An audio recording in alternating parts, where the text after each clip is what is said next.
할렐루야. 사랑하는 여러분, 예배는 우리의 인생을 걸 만한 가치가 있습니다. 그래서 예배를 워십이라고 그래요. 가치 있는 분에 대한 우리의 태도, 이걸 예배라고 합니다. 많은 사람들이 예배에 실패하고 있습니다. 예배는 다시 말씀드리지만 생명을 걸 만한 가치가 있습니다. 왜냐? 예배를 통해 하나님을 만나는 사건이 일어납니다. 예배 통해서 하나님 만나는 건 어떤 일을 통해서도 예수님 못 만나요. 예배를 통해서 예수님 만나요. 예배.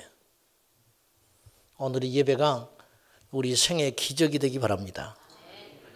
이단은 지난주에 이단은 어떤 특징이 있는가? 첫째는 거짓을 일삼는다 그랬습니다. 두 번째는 예수 그리스도를 부인하게 만든다. 교묘하게 예수님을 이야기하지만 예수님께 덧칠을 해버려요. 예수님도 중요하지만 우리 교주의 말을 들어야 한다. 이렇게 나가는 거예요. 대놓고는 말을 안 해요. 그러면 사람들에게 표가 나니까. 듣다 보면 그렇게 가는 거예요. 세 번째는 비윤리적이다 그랬습니다. 교주가 온갖 짓을 해도 사람들은 눈을 가려버려요. 이쯤 되면 끝장난 거예요. 네 번째는 배타성. 자기들만 옳다고 그래요. 자기들만. 그리고 기존교회를 어마어마하게 공격을 해요. 공격을 받는 건 좋은데 우리가 잘못한 것도 있으니까 같이 회개하는 자리로 가야지. 내가 옳고 남이 틀리다고 하는 것은 성령의 역사가 아닙니다. 그리고 추가해서 말씀드리면 교주를 신격화해요.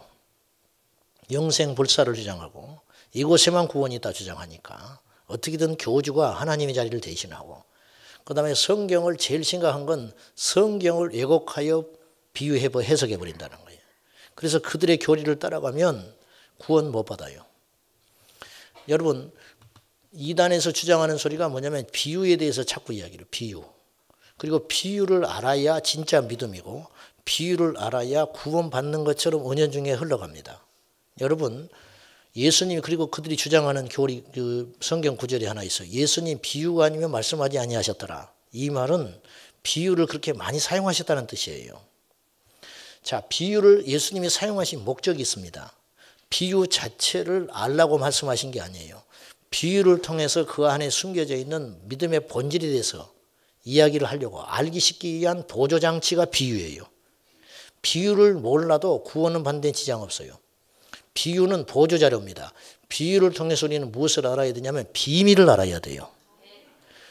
비유를 통하여 진리를 알아야 되는데 비유 자체에 매여 있는 것은 어불성설이라는 거예요. 그러니까 성경을 문맥을 따져가지고 예를 들어서 씨라는 말이 나올 때 창세기 15장 3절의 씨는 자손을 이야기하는 거예요. 아브라함에게 씨, 네 씨가, 그건 씨는 자손을 의미하는 거예요. 똑같은 씨라도. 마태복음 13장에 나오는 씨, 밭에 뿌려진 씨, 그건 말씀이에요. 똑같은 씨지만, 그죠? 그러니까 앞뒤 문맥을 보고 그 성경을 풀어야 오류에 안 빠지는데 이단은 무조건 앞뒤를 무시하고 자기들의 교리를 가지고 주장하기 때문에 자꾸 공부를 하다 보면 스스로 모순에 빠져버려요. 그리고 극단적 종말론에 빠져요. 예수님이 곧 오신다고 주장하고 막 이렇게 함으로 사람들을 불안하게 만들어가지고 사람들의 마음을 빼앗아 버리는 거예요. 이런 이단은 단순히 도덕과 윤리, 사회적 어지럽힘 정도로 끝나지 않고 요한계시록 20장 10절에 보면 인류사에 큰 전쟁이 두 개가 남아있는데 하나는 아마겟돈 전쟁이요. 하나는 곡과 마곡의 전쟁인데 곡과 마곡의 전쟁이 끝난 후에 마귀를, 우리를 시험하는 마귀를 지옥의 불못붓에 완전히 던져버리는데 그때 이미 불못에서 고통받고 있는 존재가 두 존재가 있다고 그래요. 성경은 짐승과 거짓 선지자. 이단 거짓 선지자는 단순히 윤리적인 죄가 아니에요. 사람들의 영혼을 빼앗아서 지옥으로 끌고 가는 지옥의 1번지에 갈 사람들이 이단에 속한 자들이에요. 그러므로 이단에 대해서는 이만큼도 용납하지 않아야 됩니다. 이단에 미혹되지 말기를 축복합니다. 예. 자, 오늘은 저는 거룩을 주제로 말씀을 함께 나누려고 합니다. 베드로 후서를 통해서 베드로 전서 후서가 AD 66년에 써진 서신서인데 베드로 사도는 소아시아에 흩어져 있는 그리스도인들에게 예수님의 다시 오심이 임박한 이때를 살아가는 정말 신앙에 대해서 강조하며 어떻게 살아야 되느냐. 그리고 그들을 현혹하는 이단의 역사에 대해서 사도 요한과 함께 굉장히 심각하게 이야기를 합니다.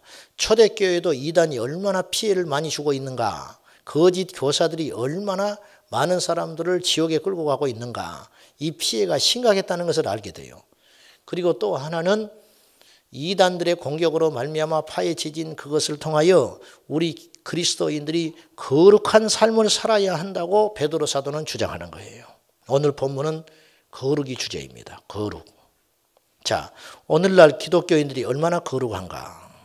또 거룩에 대하여 관심은 있는가 과연? 오늘날 교회에서는 도덕적 성결의 잣대가 기준이 너무 낮게 책정되어 있어요. 신학생들이 제가 경험한 바입니다. 제 얼굴에 침 뱉기지만은 신학생들이 1년에 두 차례 수련회를 갖게 돼 있어요. 우리는 봄, 가을 수련회를 가는데 운동권과 그 다음에 이렇게 그런 사상에 물든 친구들이 있어요. 그 친구들은 수련회 와서도 음료수병에다가 술을 담아와요. 술을. 그리고 저녁에 자기들끼리 모여서 술을 마셔요. 몰래. 술이 취해서 돌아다니고. 이게 있을 수 있는 일입니까? 세상과 이 신앙인과 별로 다를 바가 없다. 별로. 오늘 본문 말씀 한번 봐요. 19절을 보세요. 그들에게 자유를 준다 하여도, 이게 그들은 이단에 속한 자들을 말하는 거거든요. 거짓 교사들, 거짓 선지자들. 그들에게 자유를 준다 하여도 자신들은 멸망의 종들이니 누구든지 진자는 이긴 자의 종이 됩니다. 이 세상에 절대 불변의 영적 진리가 하나 있습니다. 진자는 이긴 자의 종이 된다는 거예요. 세상을 이기지 못하면 세상의 종이 됩니다. 절대로 중간지대는 없어요. 우리는 지금 여기 예배하러 와 있는데 우리의 영적 상태는 둘 중에 하나예요. 세상을 이기고 왔든지 세상에 속해서 함께 어울려 살다가 왔든지 둘 중에 하나예요. 여러분 지금 어떤 모습이에요? 진자는 이긴 자의 종이 된다. 이게 영적 불변의 법칙. 예수님은 담대히 선포했어요. 담대하라. 내가 세상을 이겼노라. 예수님은 세상에 지질 않으셨어요. 세상을 이겼다는 표현은 무슨 뜻인가? 총과 칼 들어서 세상의 정부를 전복시키고 자기만의 나라를 세웠다는 뜻이 아니고, 세상을 이겼다는 뜻은 세상에 물들지 않았고 세상이 예수님을 지배할 수 없는 존재이셨다. 세상과 다른 방식으로 살았다. 이것을 세상과 이겼다. 그런 뜻을 말하는 거예요. 예수님이 우리를 부르신 것은 세상을 이기라고 부른 것입니다. 세상에 속해 있고 세상과 적당한 타협을 하고 그런 모습으로 살아가기를 원치 않으세요. 우리 주님이 우리를 부르신 것은 세상을 이기라. 세상을 이기는 것은 칼과 창으로 세상을 이기는 삶을 사는 게 아니고 하나님의 방법으로 세상을 이기라. 그건 뭐냐? 거룩으로 어둠을 이기고 더러움을 이기고 빛으로 어둠을 이기는 삶, 이 삶을 하나님이 우리에게 요구하고 있는 것이에요. 예수님은 세상을 이기셨어요. 세상에 물들지도 않으셨고 세상에 대하여 무릎 꿇지도 않으셨습니다. 가난이, 여러분 질병이 실패가 패배가 아닙니다. 죄와 타협하는 것이 부끄러운 것이고 패배한 삶이에요. 집이 좁은 게 문제가 아니에요. 실직하는 게 문제가 아니에요. 내 삶의 경제적인 곤란이 저주가 아닙니다. 예수가 없는 것이 저주라. 우리 안에 예수가 없는 것이 저주라. 세상에 가면 그리스도인들이 구분이 안 됩니다. 직장에 들어가면 제일 요령 피우고 그러면서 자기 챙길 건 다 챙기고 인색하고 그러면서 아부하고 그런 사람들 알고 보니까 집사예요. 집사. 동창회 가가지고 시어머니 이야기가 나와가지고 실컷 이야기하고 나니까 전부 지독한 사람이 다 권사네. 경로원에 가서 경로당에 가가지고 전부 며느리 흉보고 있는데 알고 봤더니 새벽기도 한 번 안 빠진 집사들이네. 며느리들이. 좀 극단적인 이야기지만은 제 말에 여러분 다 동감할 겁니다. 필리핀에 가면 복싱 영웅 파키아오라고 있습니다. 남자들은 다 알아요. 자그마한 체구에 아주 촌스럽게 생겼어요. 필리핀 사람처럼. 필리핀 사람이니까 필리핀 사람처럼 생겼겠지. 이 파키아오는 복싱 역사상 가장 위대한 복서로 불림받아요. 이분은 8계급을 체급을 석권했습니다. 8계급. 8계급이라면 몸무게가 20kg 난대요. 차이가 20kg. 그러니까 20kg를 몸무게를 줄였다 늘렸다 하면서 싸운 거예요. 상대하고. 그래서 이겼어요. 그래서 8개 챔피언을 갖고 있어요. 엄청난 사람이에요. 이거 앞으로 이런 사람이 못 나올 거라는 거예요. 얼마나 가난했는지 먹고 살기 위해서 복싱한 사람, 이 사람은. 16살에 프로에 입단하려고 그랬는데 너무 나이가 어려가지고. 근데 이 사람은 살기 위해서 복싱을 했어요. 20kg라면요, 말이 그렇지, 내 몸에서 지금 20kg를 불려가지고 우리 김삼영 집사님하고 내가 복싱을 하는 거예요. 그러면은 체격은 비슷해, 몸무게는. 근데 태어나서부터 저렇게 등치를 가진 사람하고 갑자기 살을 찌워서 내가 한 사람하고는 상대가 안 되는 거예요. 내가 그 몸을 찌워가지고 서면 부들부들 떨려요. 근데도 이겼어요. 그러니 이건 기적이라. 필리핀의 영웅, 현직 국회의원. 그래서 이 사람이 가면 자발적으로 경호원들이 20-30명이 붙어요. 우리 영웅을 지켜야 한다는 거예요. 그런 사람이라. 존경과 사랑을 한 몸에 받고 있는 사람. 이 파키아오가 2011년에 필리핀은 90%가 카톨릭 국가입니다. 2011년에 개종해서 예수님을 믿었습니다. 이분이 최근에 무슨 말을 했냐면 인터뷰하면서 이런 말을 해가지고 세계적으로 파장이 일어났어요. 동성애에 대해서 질문을 받고 분명히 이렇게 이야기했습니다. 이거 쉽지 않습니다. 무슨 말을 했냐면 성경에 말한 바 동성애는 하나님이 금하신 죄악이다. 남성이 남성을 탐하는 것이 말이 되는가? 동물도 그렇지 않다. 인간이 동성애를 한다면 짐승만도 못한 것이다. 앞뒤말을 다 빼버리고 동성애는 짐승만도 못한 사람이라 이게 대대적으로 보도가 됐어요. 그래서 나이키가 광고를 끊어버렸습니다. 나이키가. 그리고 엄청난 액수의 돈을 손해를 봤어요. 파키아오는 나이키가 떠난 것에 대해서 질문을 받고 이렇게 단호하게 이야기했습니다. 나는 내가 한 말에 대해서 후회하지 않는다. 나는 성경이 말하는 것을 말했을 뿐이고 우리는 하나님을 믿으며 또한 하나님의 말씀을 존중해야 한다. 그렇게 이야기했습니다.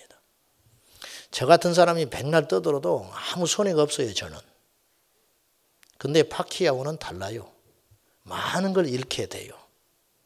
그럼에도 그는 용기를 가졌습니다. 여러분, 이것이 거룩입니다.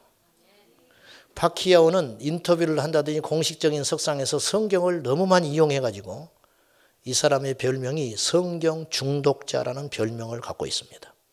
멋있지요? 성경 중독자, 복싱 챔피언. 그는 자기의 재산을 사재를 들여서 필리핀에 기독교 박물관을 짓고 있습니다. 세상은 이렇게 사는 겁니다. 오늘날 우리 기독교인들이 교회가 거룩을 가르치지 않거나 혹은 거룩에 대하여 소극적인 이유는 무엇인가? 첫째, 우리 자신이 더 이상 거룩하지 않기 때문에 말을 못해요. 우리나라에 약 6만여 교회가 있습니다. 근데 분쟁하는 교회가 약 4천 개가 있어요. 그 중에 눈에 띄게 분쟁하는 교회가 4천 개. 전부 돈과 연루되어 있고 윤리와 연관이 되어 있어요. 교회가 갈라져 가지고 우리 이제 예수 믿는 사람이니까 다 우리 이야기입니다. 부끄럽지만 인정해야 된다고. 시끄러워요. 위로를 받으러 교회 왔다가 더 시끄러워. 머리가 아파 죽겠어요. 교회가 갈라져 가지고 으르렁거리고 당해만 하면 싸워요. 왜 싸울까? 정직하지 않으니까 싸우는 거예요. 왜 싸울까? 사심을 갖고 있으니까 싸우는 거예요. 속 보이는 짓을 하니까 뭔가 문제가 있으니까 의견이 일치가 안 되는 거예요. 나는 손해 안 봐야 되고 남은 손해 봐야 하니까 자기 주장을 하니까 시끄러지는 거예요. 섬기는 자가 없으니까 십자가를 지는 사람이 없으니까 교회가 시끄러운 거예요. 전부 자기가 믿는 하나님이 맞대요. 하나님이 없어요. 어디에도. 바리새인들이 예수님께 무서운 질책을 받습니다. 심한 욕을 받아요. 독사의 자식들이라고. 이게 굉장히 심한 욕입니다. 당시에는. 근데 바리새인들이 앞에서 말을 못해요. 돌아서서 음모를 꾸미지 앞에서는 말을 못해요. 성경에는 이런 말이 있어요. 왜 그렇게 대항을 못했을까? 무리들이 예수님을 선지자로 알미라. 백성들이 자기 편을 안 들어줘요. 예수님께 함부로 했다가는 예수님은 힘이 없는데 당시에 자기들이 예수님을 함부로 했다가는 백성들이 자기를 그냥 두질 않아요. 그러니까 그 분위기가 읽혀지니까 예수님께 대항을 대놓고 못하는 겁니다. 그 예수님의 힘은 어디서 온 힘인가? 물질과 능력에서 온 힘이 아니라 진실과 사랑에서 오는 힘이라요. 예수님이 힘을 가졌어요. 그 꼼짝 못하는 거예요. 예수님께. 오늘날 교회는 힘을 가졌어요. 어떤 힘? 세상적 힘을 가졌습니다. 숫자를 가졌고 재산을 가졌고 능력을 가졌습니다. 그래서 국회의원들이 선거철만 되면 큰 교회 쫓아다녀요. 왜? 힘을 가졌으니까. 그때만 와요. 그때만. 속도 없이 또 막 인사시켜주라고 난리라. 응? 돌아서서 욕하는지도 모르고 이용당하는지도 모르고 자존심도 없이 말이죠. 힘이 없어서 그래요. 교회가. 진짜 힘을 못 가져서 그래요. 기독교인들이 목사님들이 딱 모여가지고 서울시 광장에서 딱 모여가지고 더 이상 못 참겠다. 국회의원들 전부 그만둬라. 그러면 벌벌벌 떨어버려야 되거든요. 국회의원들이. 만약에 그만두지 않으면 이번에 우리 성도님들 다 동원해가지고 안 찍어버린다. 벌벌벌 떨어버려야 되거든요. 근데 이게 안 되는 거예요. 이게. 왜? 목사 말을 교인들도 안 듣거든요. 초기 한국교회 위상이 어느 정도였는지 아십니까? 종로에 가면 연동교회가 있습니다. 이 연동교회 목사님이셨던 김용태 목사님, 우리 교단의 총회장 하셨고 은퇴하셨는데 이 작고하신 김용태 목사님이 그 당시 기독교의 위상을 말해주는 사건이 하나 있었어요. 종로 경찰서에 부임을 하면 제일 먼저 그 목사님 만나러 와서 인사해야 했어요. 그 당시에. 근데 어느 서장이 와가지고 바빠서 인사를 못했어요. 전화로 인사한 거예요. 목사님, 제가 찾아뵙고 인사드려야 되는데 이번에 제가 서장으로 부임한 아무개입니다. 제가 시간 내서 찾아뵙겠습니다. 그럼 이해해 줄만 하지요. 근데 목사님이 호통을 쳤어요. 어디서 건방지게 전화로 인사를 해. 끊어버렸어요. 놀래가지고 바로 쫓아왔어요. 놀래가지고. 뭐가 무서워서 그래요? 그 목사님이 가진 힘이 뭐예요 도대체? 거룩입니다. 타협하지 않는 진실, 말씀에 굳게 선 진리, 그 힘을 가졌다 그 말입니다. 두 번째, 오늘날 교회가 세상을 향하여 거룩하라고 말하지 못하는 이유는 두 번째, 잘못된 믿음이 그 밑바닥에 깔려 있어서 그래요. 잘못된 믿음이라는 건 무슨 말이냐면 예수님이 원하는 믿음이 아니라는 거예요. 애초에 하나님이 만들려고 했던 교회가 아니라는 뜻이에요. 그러면 그건 믿음이 아닌 거예요. 누차 말하지만 안 믿는 거나 잘못 믿는 거나 결과는 똑같아요. 잘못 믿는 게 더 불쌍한 거예요. 오늘 성경에 배교자들의 이야기가 나와요. 자 보세요. 20절 한번 보세요. 20절 만일 그들이 우리 주 대신 구주 예수 그리스도를 알므로 세상의 더러움을 피한 후에 여기까지는 좋았어요. 근데 다시 그 중으로 돌아가요. 그 중에 얽매이고 지면 그 나중 형편이 처음보다 더 심하니라. 이게 뭐예요? 차라리 안 믿는 게 낫다. 물고기 잡아오셨습니까? 물고기 잡으러 갔다가 끌어올라다가 딱 놓쳐버려요. 그러면요 낚시 못해요. 그 손맛이요 파르르 따라오다가 뚝 끊어져 가지고 물고기가 도망가 버렸어. 안 잡히는 게 나아. 잡다가 놓치면 기분이 더 나쁜 거예요. 우리가 예배를 계속 드렸어요. 11조도 했어요. 봉사도 했어요. 귀에 천국 소리 계속 들었어요. 근데 죽었더니 지옥 갔네. 이 사람이 더 불쌍해요. 지 할 짓 다 하고 우상 숭배하고 지 잘만 남아서 살다가 지옥 가면 그 사람보다는 덜 불쌍하다고 말해요. 믿다가 떨어져 버리면 그 나중 형편이, 안 믿게 된 형편이 믿기 전보다 더 나쁘다. 더 불쌍하고 더 강팍하고 더 돌아올 확률이 적다. 믿다가 믿음에서 떠난 사람들이 간혹 있습니다. 그 사람 만나서 전도하기가 얼마나 어려운지 몰라요. 안다 이거예요. 나한테 가르치려고 하지 마라. 나 다 봉사해봤다. 교회가 다 그런 것이더라. 목사님 별것 없더라. 징글징글하다. 안 돌아와요. 나중 형편이 더 나빠지고 더 단단해지고 더 강팍해졌으니 이 책임을 누가 지냐고. 오늘 성경이 그 이야기하는 거예요. 왜 이런 현상이 일어나는가? 잘못된 믿음. 잘못된 믿음. 즉 저도 아직 그 자산이 있어요. 잔상이 조금 남아있다고요. 처음에 교회 나가서 그것이 너무 강렬하게 느껴버린 거예요. 뭐냐? 구원은 은혜로 받는다. 맞아요. 그 자체는 틀린 말이 아니에요. 우리 노력으로 어떻게 구원받습니까? 예수님이 이 땅에 오신 것이 은혜입니다. 그거 자체가. 그렇죠? 오시지 않아야 할 분이 오셨어요. 죽지 않으셔야 할 분이 죽어주셨어요. 고통받지 않으셔야 할 분이 고통받아 주셨고 치욕을 안 당하셔도 되는 분이 우리 때문에 침을 맡으셨어요. 그러니 은혜지요. 이 큰 은혜를 우리가 받았습니다. 그 은혜로 구원받아요. 문제는 그 놀랍고도 큰 희생과 은혜를 받은 우리들이 아무렇게나 산다는 거예요. 이건 더 큰 죄라. 은혜를 크게 받은 사람일수록 은혜에 합당한 삶을 살아야 합니다. 에베소서 4장 1절에 복음에 합당하게 살라 그랬어요. 이게 믿음이에요. 은혜를 크게 받은 사람일수록 은혜를 받은 가치를 발휘할 거 아니에요. 근데 그렇게 안 살아요. 즉 구원받는 것과 성화의 삶으로 의롭게 사는 것은 별개로 구분하는 경향들이 커요.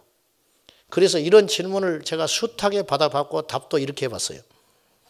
예수님을 믿는데 안 변합니다. 괴롭습니다. 어떻게 합니까? 그러면 제가 100이면 100 목사님들이 이렇게 이야기합니다. 제가 이러고도 구원 받았을까요? 구원은 걱정하지 마세요. 구원은 은혜로 받는 것이니까. 근데도 변화되지 않는 것은 성화의 문제입니다. 앞으로 시간이 걸릴 겁니다. 노력하면 됩니다. 그러면 1호를 삼고 가요. 그 말이 답일 수도 있고 아닐 수도 있어요. 그 말에 빠져가지고 그것을 진리인 양 붙잡고 변화되지 않는 내 자신에 대해서 당연하게 여기면 마귀에게 속고 있는 거예요. 우리 한국교회 초기에 예배 한 번 드리고 순교한 사람이 있었어요. 그러니까 예수 믿고 5일 만에 순교했어요. 예수 믿고 5일 만에. 여러분, 믿음으로 사는 것은 시간이 흐른다고 되는 게 아닙니다. 여러분 10년, 20년 앉아 있어도 여전히 그 모습으로 있는 경우들이 많잖아요. 그러고도 믿음 있다고 말하잖아요. 믿음 없는 겁니다. 믿음 없는 거예요. 온전한 그리스도인으로 되는 데는 시간이 많이 필요하다고 스스로 여기고 주변에서도 교회를 다니는 것과 세상에서의 거룩하지 않는 모습이 그런 이중적인 모습이 나타나는 것에 대해서 허용하는 분위기가 팽배해 있습니다. 팽배해 있어요. 마치 그것이 잘못했다고 지적하면 뭐라고 하냐면 유식한 말로 행위 구원을 주장한다고 이단이라고 그래요. 여러분, 초대교회는 예수님을 믿는 것과 변화된 삶이 시간차가 없었어요. 베드로의 설교를 듣고 3,000명이 회개하고 회심하여 돌아옵니다. 근데 사도행전 2장에 보면은 43절 이하에 보면은 회개하여 세례받고 회심한 이 예수님의 제자된 자들이 즉시로 어떻게 하냐면 사도들의 가르침을 받아 서로 예배하고 사랑하고 자기 재산을 갖다 내놓고 불쌍한 이웃을 위하여 섬기고 날마다 모여서 예배하고 찬송하는 삶을 살아서 세상 사람들로부터 존경과 사랑을 받아요. 즉 교회에서만 그리스도인이 아니고 세상에 나가서도 걸어다니는 작은 예수로 사는 것이 10년, 20년 후에 삶이 이루어지는 게 아니라 예수를 믿고 세례받고 즉시 일어났다. 즉시. 교회 오신 지 얼마 안 되신 여러분들 계실 겁니다. 아직 세례를 안 받은 분이 이곳에 계실 겁니다. 아니면 교회를 좀 다니기는 했지만 이러저러한 일로 세상살이 살고 먹고 사느라고 교회에 열심히 신앙생활을 못한 분들이 있을 것입니다. 그런 분들이 스스로 자신들에게 위로하기를 이렇게 위로합니다. 나는 아직 믿음이 없으니까. 묻겠습니다. 10년 후에 여러분이 믿음이 저절로 생길 것 같습니까? 100년의 시간을 준다면 여러분이 변할 것 같습니까? 지금 결단하셔야 됩니다. 아멘입니까? 지금 달라지지 않으면 내일 안 달라집니다. 지금 안 달라지면 1년 후에 똑같습니다. 이 시대의 그리스도인들이 얼마나 세속적인가, 구분된 삶을 살고 있지 않는가, 그걸 알 수 있는 설문이 있습니다. 글로벌 리서치, 이 기독교 설문 기관인데 여기서 이 시대 그리스도인이 어느 정도 거룩한가 조사를 했어요. 2012년 결과인데요. 결혼하기 전에 동거하는 것에 대해서 어떻게 생각하는가. 동거를 하고 있다가 아니고 그런 경우를 보면 어떤 생각을 하는가. 기독교인들이 말하는 겁니다. 51.3%가 괜찮다 그랬어요. 뭐 어떠냐. 절반이 그렇게 생각한다는 거예요. 결혼하기 전에 서로 사랑하면 마음이 맞으면 살 수도 있는 것이지도 아니면 갈라지는 것이지. 동성애를 어떻게 생각합니까? 물었어요. 17.5%가 찬성한다 그랬어요. 기독교인들이. 일반인들은 무슨 발표를 했냐면 21.6%라고 그랬어요. 그러니까 믿는 사람과 안 믿는 사람이 4%밖에 차이 안 나요. 동성애에 대한 인식이. 지난번에 모 신학대학 30명이 가면을 쓰고 자기 총회본부 앞에서 동성애를 찬성한다고 성명서를 발표했어요. 성소수자의 인권도 존중받아야 한다. 이건 인권의 차원으로 접근할 문제가 아니라는 거예요. 그들도 구원받아야 돼요. 그들도 하나님의 백성이 될 수 있습니다. 단지 자신의 잘못을 인정하고 죄를 이기는 삶을 살아야 된다는 거예요. 그리하고 죽게 오라. 즉 옳다고 말하지는 말아라. 인정해달라고는 말하지 마라. 그 말이에요. 외도하는 걸 어떻게 생각하느냐. 기독교인 15.1%가 그럴 수 있다 그랬어요. 간통죄 폐지됐잖아요. 기독교인들이 제대로 예수 믿었으면 간통죄 폐지하는 소리 겁나서 못해요. 국회에서. 표를 잃어버리니까. 똑같이 무시하는 거예요.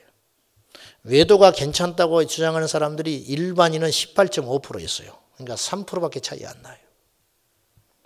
술 먹는 거 어떻게 생각합니까? 얼마나 나왔을 것 같아요? 기독교인들이 술 먹는 것에 대해서 자기가 술을 먹는다는 뜻이 아니고 술 먹는 것에 대해서 어느 정도로 허용할 수 있겠는가. 72.5%가 괜찮다 그랬어요. 기독교인들이. 즉 70%는 자신도 언제든지 먹어도 되다고 생각하는 거예요. 자기도. 놀라지 마십시오. 목사님들한테 물었어. 술 먹는 것에 대해서 어떻게 생각합니까? 19.4%가 허용해도 된다 그랬어요. 20% 정도는 괜찮다 그랬어요.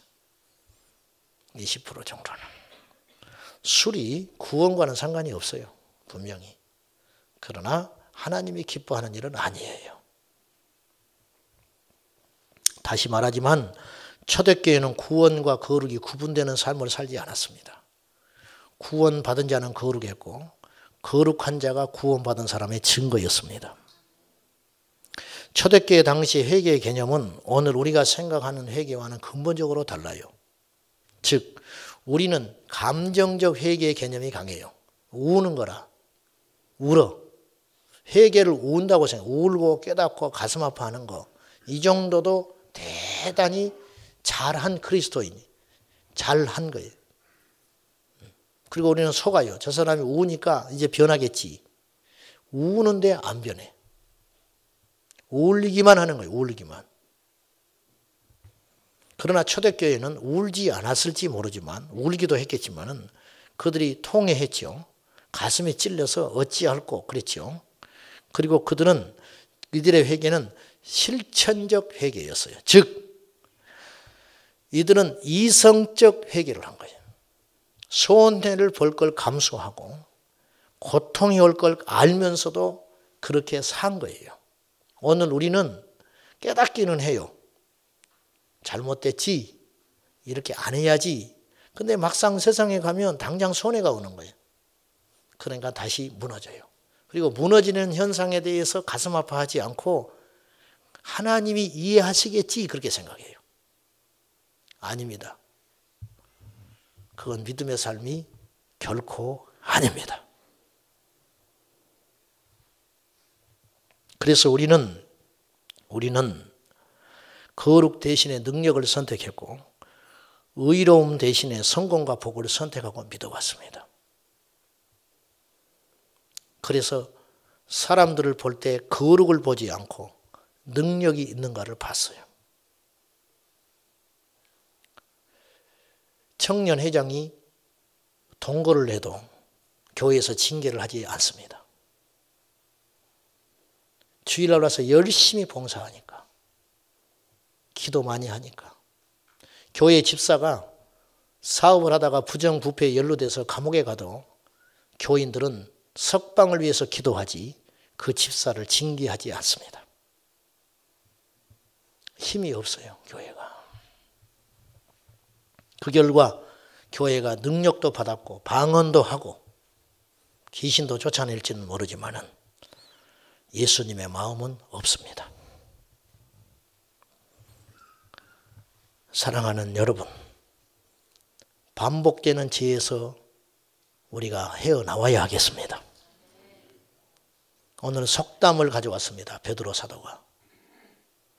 개가 먹었던 걸 토한다. 아우 더럽네. 그리고 돌아서요. 돌아다니다가 배가 고파. 그러면 자기가 토했던 걸 토한 줄 모르고 아이고 누가 이렇게 좋은 걸 버렸나. 그걸 또 주워 먹고 있다. 돼지가 누웠던 것을 일어나면서 하는 말이 아이고 내가 이렇게 더러운 데 있어서 다시 쉬는 애가 오는가 봐라. 돌아다니다가 피곤하니까 다시 와서 보니 그 자리가 그 자리인데 좋은 곳이라고 들어놓아서 살아간다. 이것이 속담에 이런 말이 있다. 결심만 하는 바보들. 변화되지 않고 옛 모습으로 계속 돌아가는 모습들을 보고 이런 속담이 이 당시에 있었다는 거예요. 우리가 꼭 그와 같이 믿는다. 그 말입니다. 북구라파에 사는 흰 담비는 털이 아름답기로 유명하답니다. 그래서 사냥꾼의 표적이 되는데 이 흰 담비는 본능적으로 자신의 털을 더럽히지 않으려고 한대요. 그래서 사냥꾼들이 흰 담비의 이런 속성을 알고는 숲속에 나가서 사냥하고 놀고 있는 담비가 자기 본 거지 구덩이로 돌아올 때쯤 되면 구덩이 입구에다가 들어가 버리면 못 잡으니까 구덩이 입구에다가 숯검정을 칠해놓는다는 거예요. 그러면 흰 담비가 자기 처소로 돌아올 때 그 입구에 숯검정이 있는 걸 알고 이 깨끗한 털을 더럽히지 않기 위해서 그 안에 들어가지 않고 입구를 서성이다가 죽음을 맞이한다는 거예요. 짐승도 자기를 더럽히지 않기 위해서 죽음을 선택한다는 거예요. 우리는 어떻게 살아야 합니까? 우리는 어떻게 믿는 것이 진짜 믿는 겁니까? 프란시스 드 스일지라는 그리스도인은 이런 말을 했습니다. 그분 예수께서 당신의 마음에 계시면 그분은 당신의 몸짓에도 당신의 눈에도 당신의 입에도 계실 겁니다. 그래서 여러분은 이런 고백을 하기에 가능할 것입니다. 내가 그리스도와 함께 십자가에 못 박혀 죽었나니 그런즉 내 안에 그리스도께서 사신 것이 아니라 바로 내가 내 안에 그리스도께서 사신 것이니 이제 내가 사는 것은 나를 위하여 사는 것이 아니요 그리스도를 위해 사는 것이라. 이 고백이 가능하다. 결심으로는 안 변해요. 제 자신도 봐서. 성경 공부가 못 바꿔요. 고생한다고도 안 변해요. 망신당해도 안 변해요. 죽어야 변해요. 옛 자아가 죽어버려서 완전히 죽어가지고 찔러도 반응하지 않고 욕을 먹어도 분노하지 않고 나를 죽이는 자 앞에서 담담히 죽음을 받아들일 수 있을 정도의 죽음, 그 예수 그리스도의 십자가를 통과하지 않으면 절대 우리는 예수님의 삶을 살기는 불가능합니다. 사랑하는 여러분, 거룩하지 않는 것은 그럴 수 있는 문제가 아니고 우리 주님이 요구하시는 바 내가 거룩하니 너희도 거룩하라. 너희의 의가 바리새인의 의보다 낫지 않으면 너희 행동이 바리새인들보다 더 낫지 않으면 결단코를 붙였어요. 예수님이. 오해하지 마라. 못을 박아버린 거예요. 결단코 하나님 나라에 들어가지 못하리라. 나는 하나님의 백성이다. 안심만 하지 말고 이 말씀을 가슴에 새겨서 믿음으로 승리하시기를 축복합니다. 기도하겠습니다. 사랑하는 아버지 하나님, 진리의 말씀이 우리 안에 있어서 우리의 삶과 우리 행동과 우리의 말투와 우리의 생각도 예수님의 생각과 말투와 가치관으로 가득 차게 하여 주옵소서. 아버지여, 정말 우리는 예수님을 잘 믿고 싶습니다. 무지하고 어리석은 우리들에게 진리의 길로 인도하여 주옵소서. 예수님의 이름으로 기도하옵나이다. 아멘. 오늘 아침의 제목은 한번 따라하겠습니다. 거룩한 낭비.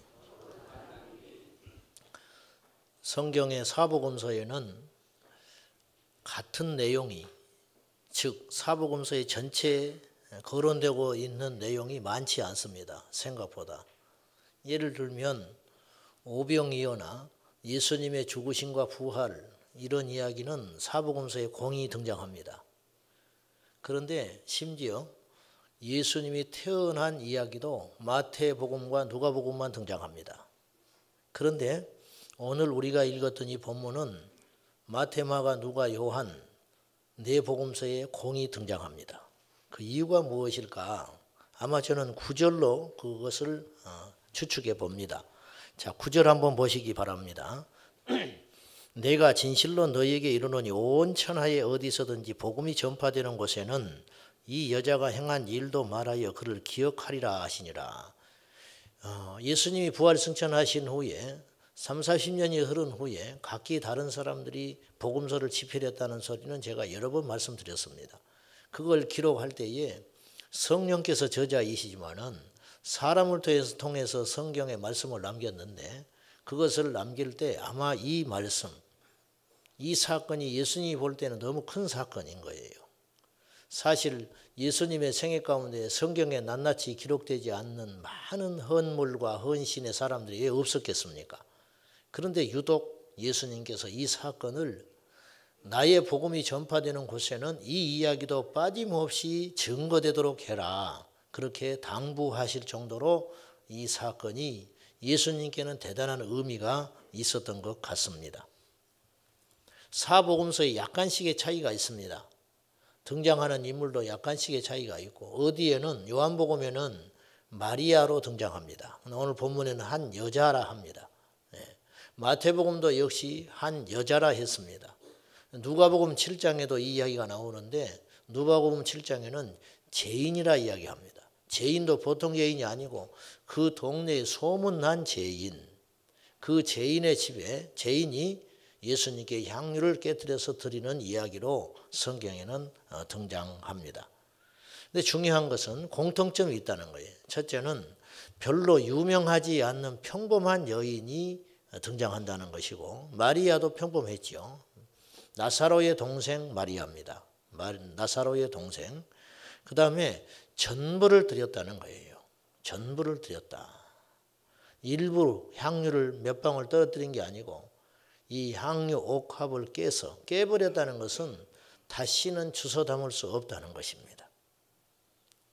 하나님의 나라는 사람들에게 별로 알려지지도 않고 대접받지도 못한 평범한 사람들이 써가는 이야기입니다. 이런 말이 있죠. 못생긴 나무가 산을 지킨다더라. 좋은 나무, 쓸만한 나무들은 목재하는데 사람들이 다 가져다 써버리고 끝까지 그 산을 고집스럽게 지키는 나무는 쓸모없어진 평범하고도 보잘것없는 나무이더라. 그런 말입니다. 오늘 우리 교회도 마찬가지입니다. 실상은요, 교회를 떠받치는 힘은 목사나 장로님들인 것 같지만은 실상은 그렇지 않습니다. 저는 아무것도 아닙니다. 우리 교회를 지난 시간 동안 떠받쳐 왔던 힘은 어디에 있느냐 하면은 말 없이 이름 없이 자신의 자리를 묵묵히 지키며 무슨 소리가 들려오든지 내 눈앞에서 어떤 불미스러운 일이 생기든지 소화해내버리고 이름 없이 빛 없이 주님의 주신 사명을 묵묵히 감당하는 그러한 사람들에 의해서 우리 교회가 여기까지 왔습니다. 여러분이요, 그분들이 천국에서 큰 자인 줄로 믿습니다. 지금 이 나라를 국회의원이 지키는 것 같지요. 지금 이 나라를 대통령이 지키는 것 같지요. 지금 이 나라를 별자리에 앉아있는 그 대단한 사람들이 이 나라를 지키는 것 같지요. 물론 하나님이 지켜주시지만은 사실은 그렇지 않습니다.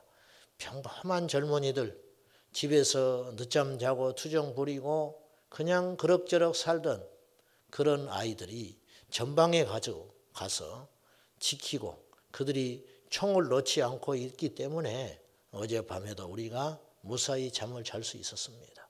이것입니다. 이것. 평범한 한 여인들. 이 여인을 통하여 예수님의 장례가 준비되었습니다. 대단히 의미가 크다 할 수 있습니다. 사랑하는 여러분, 예수님의 십자가를 알고 이번 주간에 우리가 고난주간으로 십자가를 계속 묵상하는 가운데 있는데 예수님의 십자가를 통과한 사람은 어떤 삶을 살아야 되는가? 두말할 것 없습니다. 우리가 점점 사라져야 할 것입니다. 여러분이요, 이 땅에서 우리가 영광을 받으면 신앙의 기본이거든요. 신앙의 ABC가 뭡니까? 이 땅에서 우리가 영광을 다 받아버리면 천국에 가면 받을 것이 없다는 거예요. 성경에는 여러 가지 이야기를 하고 있지만 결국은 이것을 이야기하는 거예요. 갈라디아서 2장 20절에 내가 그리스도와 함께 십자가에 못 박혔나니 이제는 내가 산 것이 아니고 내 안에 그리스도께서 산다고 고백하는 이 고백이 우리 이 땅에 사는 동안 있어야 할 고백이지, 주님 앞에 가서는 이 고백이 무슨 의미가 있겠습니까? 사랑하는 여러분, 우리 인생은 우리 이름과 업적을 지워가는 인생이라는 걸 꼭 기억하고, 유명해질 것도 없고 나설 것도 없고 우리 주님 앞에서 평범하게, 그러나 주께서 죽으실 것을 알고 자신의 옥합을 다 던져서 깨뜨렸던 이 이름 없는 한 여인의 삶이 진정한 십자가의 삶이요, 진정한 하나님의 나라를 만들어가는 삶이라는 것을 이 아침에 다시 한번 확인할 수 있기를 예수님의 이름으로 축복합니다.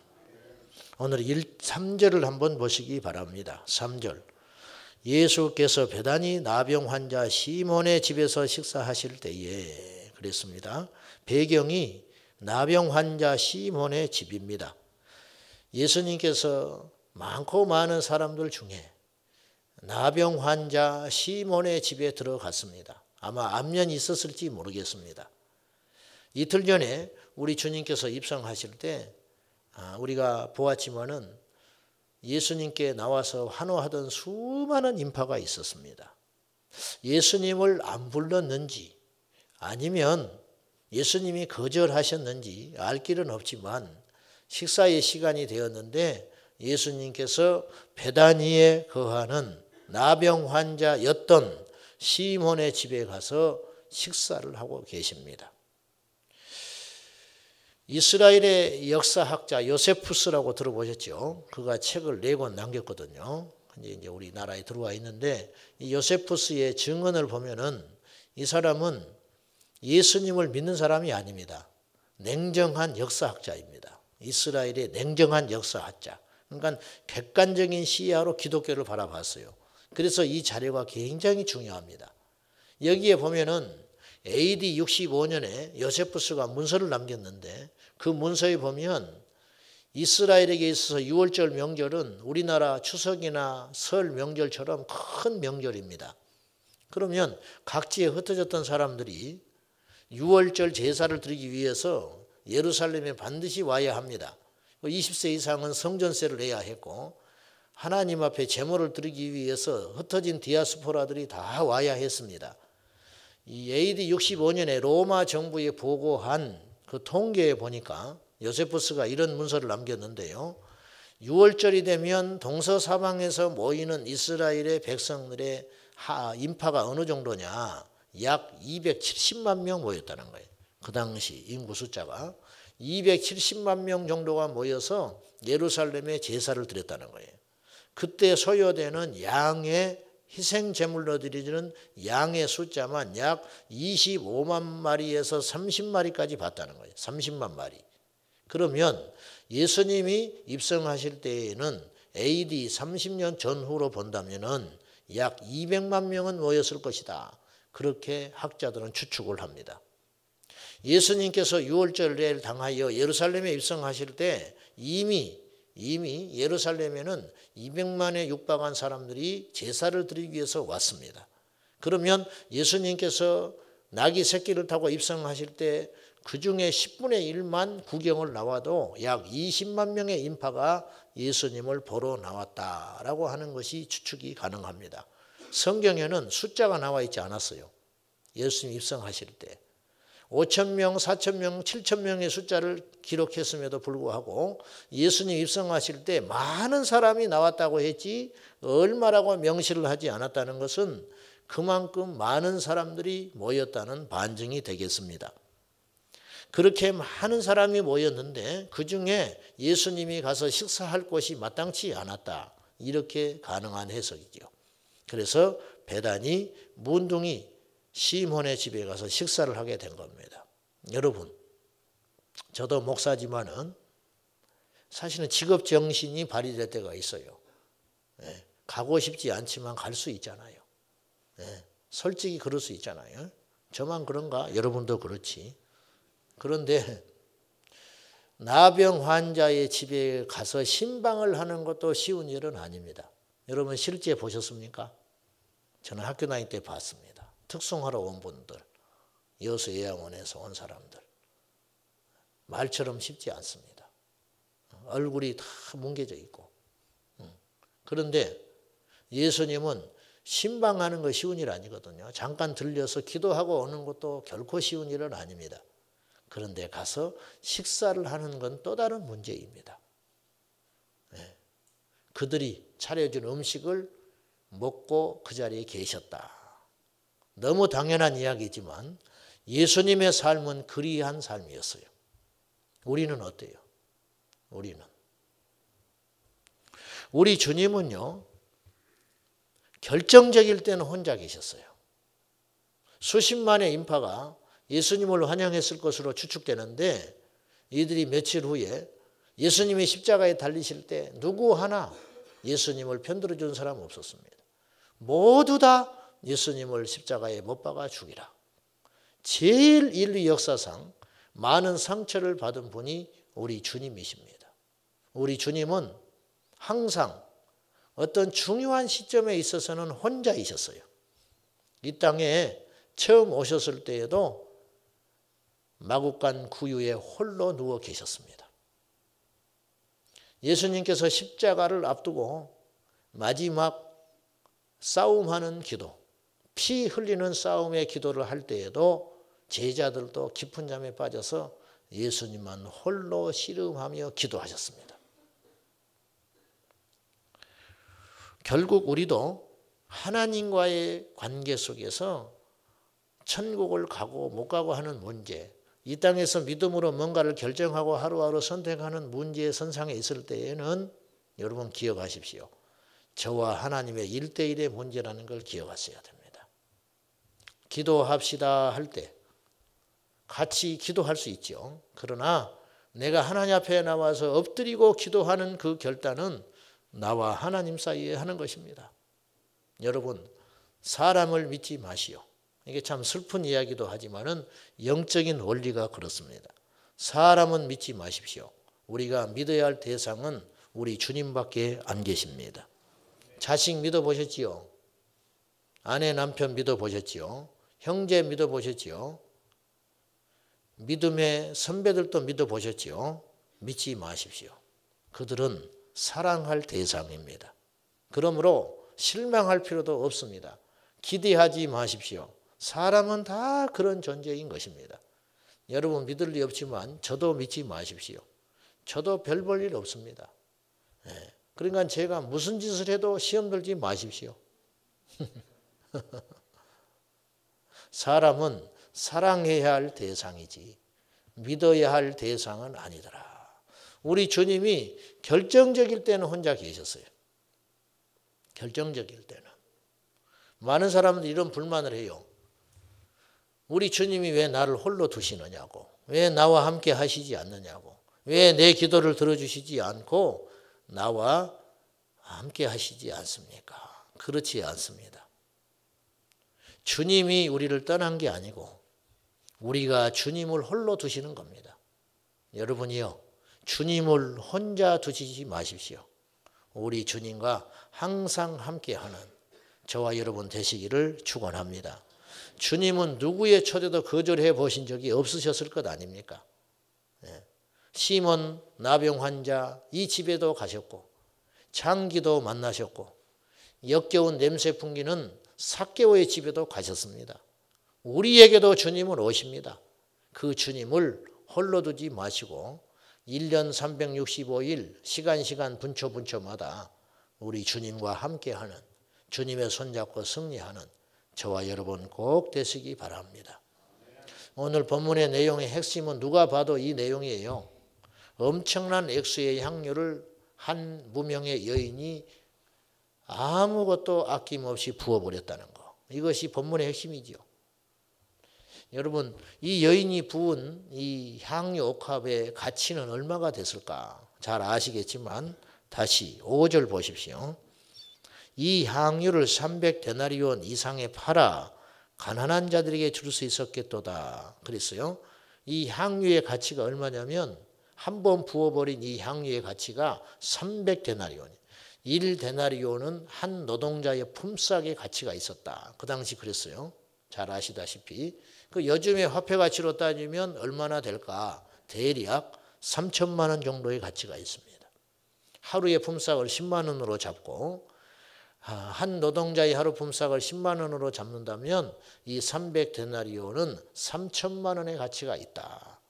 크다면 큰 돈이고 적다면 적은 돈입니다. 요새는 하도 거품이 많으니까. 문제는 중요한 건 이거예요. 우리가 주님 앞에 3천도 드릴 수 있고 3억도 드릴 수 있고 우리 집도 내놓을 수 있습니다. 중요한 건 이거예요. 여유가 있든지 그만한 가치가 있다면 그렇게 할 수 있어요. 외국에 교회를 세운단다. 뭐 1,000만 원 헌금할 수 있습니다. 교회 건축을 한다더라. 뭐 집을 내드릴 수 있습니다. 이것도 쉬운 일은 아닙니다. 절대로. 우리 부모님이 많은 재산을 조금 남겨주셨는데 우리 부모님의 이름으로 장학금을 교회 앞에 세울 수 있다. 뭐 이런 일을 할 수 있어요. 이것에 공통점이 있어요. 그건 뭐냐면 이 땅에 흔적이 남는다는 거예요. 그러나 이 여인의 이 헌신 앞에 사람들이 공분했던 이유는 무엇이냐면 쓸데없는 낭비를 한다는 거예요. 한번 부어버리면 말걸. 왜 예수님께 그걸 부어서 드리려면 잠시 드린다든지 이걸 팔아가지고 돈을 만들어서 연보를 하면은 이 돈을 얼마나 알차게 쓰겠느냐. 가난한 사람, 힘든 사람 도와줄 수 있을 법한데 왜 이걸 한 번에 부어가지고 허비를 하느냐. 당연한 반론이에요. 우리도 그렇게 할 거예요. 우리도 그 자리에 있었으면 분명히 그 소리 합니다. 그 소리 한 사람이 지혜로운 사람이고 똑똑한 사람이고 사리를 아는 사람이에요. 그렇잖아요. 이 여인이라고 아깝지 않았을까요? 왜 자기들이 흥분해? 자기 것도 아닌데. 이 여인이라고 아깝지 않았겠냐 그 말이에요.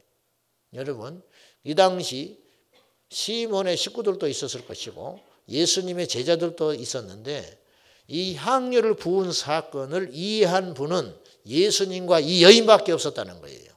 내 장례를 위해서 미리 준비하였느니라 그렇게 말을 해도 제자들은 알아듣지를 못해요.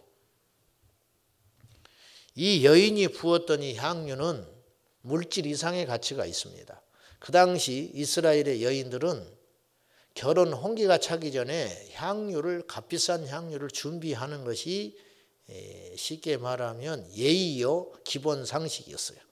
이 여인의 삶이 굴곡졌든지 편안했든지 그걸 떠나서 향유 옥합을 3천만 원의 가치가 있는 향유를 준비했다고 하는 것은 부지런한 여인이요 현모양처가 될 수 있는 조건을 갖춘 여인입니다. 그러므로 혼례자리를 얻을 때 향유를 가진 여인과 갖지 못한 여인은 완전한 차이가 있는 거예요. 게으른 여인을 누가 원하겠습니까? 평생 전략하고 성실이라여 준비한 향유를 가진 여인이 당연히 좋은 혼례자를 찾아가게 되는 것이죠. 이 여인이 부은 향유는 자신의 미래를 다 던져버린 겁니다.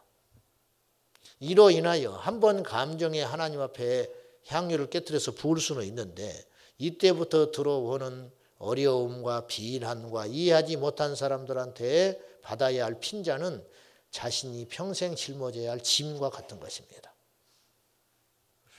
이 여인이 부은 향유는 자신의 미래요 자기 인생의 전부라 할 수 있습니다. 제가 생각해 봤어요. 저는 주님께 무엇을 드렸을까? 11조? 애초에 내 거 아니에요. 주일 성수? 제가 예수님 믿고 15세 예수 믿고 지금까지 되도록 주일을 지켰다. 자랑이 아니고 사실이니까 제가 이야기했는데 그것도 주님을 위한 것입니까? 냉정히 따져보면 예배를 결국은 주님을 위해서 드리는 것처럼 보이지만 예배를 드리는 것이 우리 힘이요 우리의 능력 아니에요. 결국은 우리를 위한 것이잖아. 아브라함은 이삭을 바쳤습니다. 옥합을 깨뜨린 거죠. 모세는요 바로의 궁에서 호의호식할 수 있었지만 그 생활을 포기했습니다. 바울은 로마의 시민권을 포기합니다. 그로 인해서 이들이 얻은 것은 무엇일까? 아브라함은 믿음의 조상이라고 하는 훈장을 달았고 모세는 광야 이스라엘 백성들의 영적인 아버지의 영광을 받았고 바울은 로마의 시민권과 자신의 모든 학문을 버림으로 예수 그리스도를 얻었습니다. 이 여인이 옥합을 깨뜨림으로 예수님의 장례를 준비하는 거룩한 여인이라고 온 세계가 인정하게 되었고 저 천국에서 하나님의 상을 크게 받지 않았겠습니까? 말씀 맺겠습니다. 사랑하는 여러분, 우리가 하나님 앞에 더 순수해야 합니다. 상을 바라보고 이 여인이 깨뜨린 거 아니죠. 예수님이 곧 있으면 죽을 것인데 어느 누구 하나 예수님의 죽으심을 준비하지 않는구나. 나같이 부끄럽고 평범한 여인이라 할지라도 우리 예수님께 이 향유를 드려야겠다. 이 순수한 열정, 이것이 이렇게 큰 믿음의 결실이 되었습니다. 사랑하는 여러분, 복을 받기 위해 드리지 마십시오. 우리 후손을 위해서, 우리의 이름을 위해서 드리지 마십시오. 이건 바벨탑과 같습니다. 바벨탑을 쌓지 말고 우리 안에 숨겨진 옥합이 있어요. 가장 소중한 거. 사실은요, 저도 그렇고 주님께 가장 귀한 건 못 드리고 있어요. 가장 귀한 거. 절대 포기할 수 없는 것은 일단 내 안에 나도 인식을 하든 인식하지 못하든 갖고 있고 그 나머지 것을 주님께 드리고 사람들도 또한 당연히 그렇게 생각합니다. 여러분, 여러분의 삶을 지탱하는 예수님 외에 어떤 것이 있습니다. 그것을 이 아침에 깨뜨려 보시지 않겠습니까? 여러분의 미래든지 여러분의 자녀든지 여러분의 삶의 계획이든지 심지어는 내 목숨조차도 내 것 아닙니다. 사람들은 순교를 아무나 할 수 있을까요? 주님이 힘주셔야 합니다. 믿음의 경주 아무나 할 수 있을까요? 주님이 힘주셔야 주님 앞에까지 믿음 유지할 수 있습니다. 우리는 아무것도 아닙니다. 우리가 할 수 있는 일이 별로 없습니다. 사랑하는 여러분, 저나 여러분이나 오늘 주님 앞에 옥합을 깨뜨려 주님께 가장 귀한 것, 큰 것이라는 말이 아닙니다. 헌금 많이 해라 그런 뜻 아닙니다. 아직 하나님과 나와 줄다리기를 하면서 내려놓지 못한 것, 저에게는 목회적 성공이 될 수도 있겠지요. 어떤 분은 기도의 응답이 될 수도 있겠지요.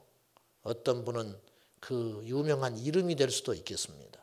어떤 분은 훌륭한 가문이 될 수도 있겠습니다. 그것을 주님 앞에 내려놓을 때 우리는 진정으로 거듭날 수 있습니다. 기도하겠습니다. 이 시간 우리 말씀 붙들고 기도하실 때 주여 내 인생의 옥합을 주님께 깨뜨리게 하여 주옵소서.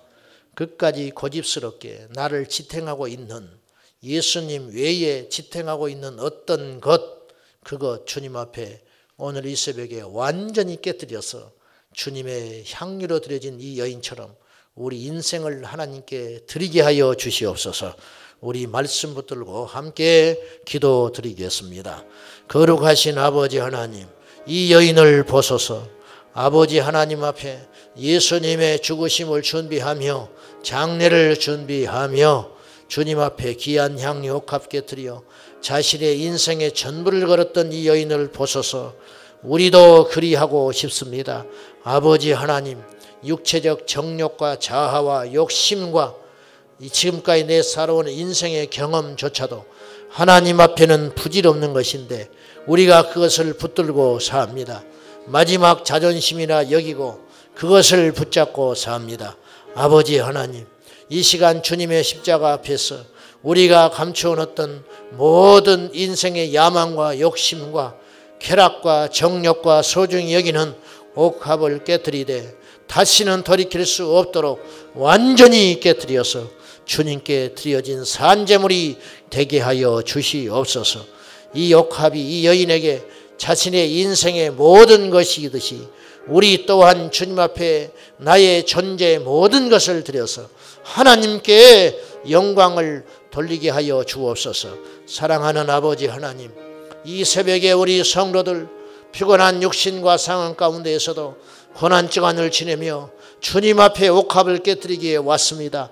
이 새벽에 완전히 깨뜨려지게 하여 주셔서 속사람이 거듭나서 예수의 사람으로 변화되게 하여 주시옵소서. 그리하기 원합니다. 주님 도와주시옵소서. 사랑하는 아버지 하나님, 그토록 많은 고난주간을 지내왔지만은, 그렇게 많은 십자가에 대한 설교를 들었지만은, 그렇게 날마다 성전에 올라 십자가를 보았지만은 정작 나의 옥합을 주님께 깨뜨리지 못했으니 주여 우리를 불쌍히 여겨 주시옵소서. 하나님의 나라는 무엇을 했느냐에 달린 것이 아니라 무엇을 버렸고 무엇을 깨뜨렸냐에 달려 있으니 우리 아버지 하나님 앞에 우리 안에 깊게 숨어진 동기와 숨어진 욕심들을 깨뜨리게 하여 주셔서 오직 예수 그리스도로 거듭나게 하여 주옵소서.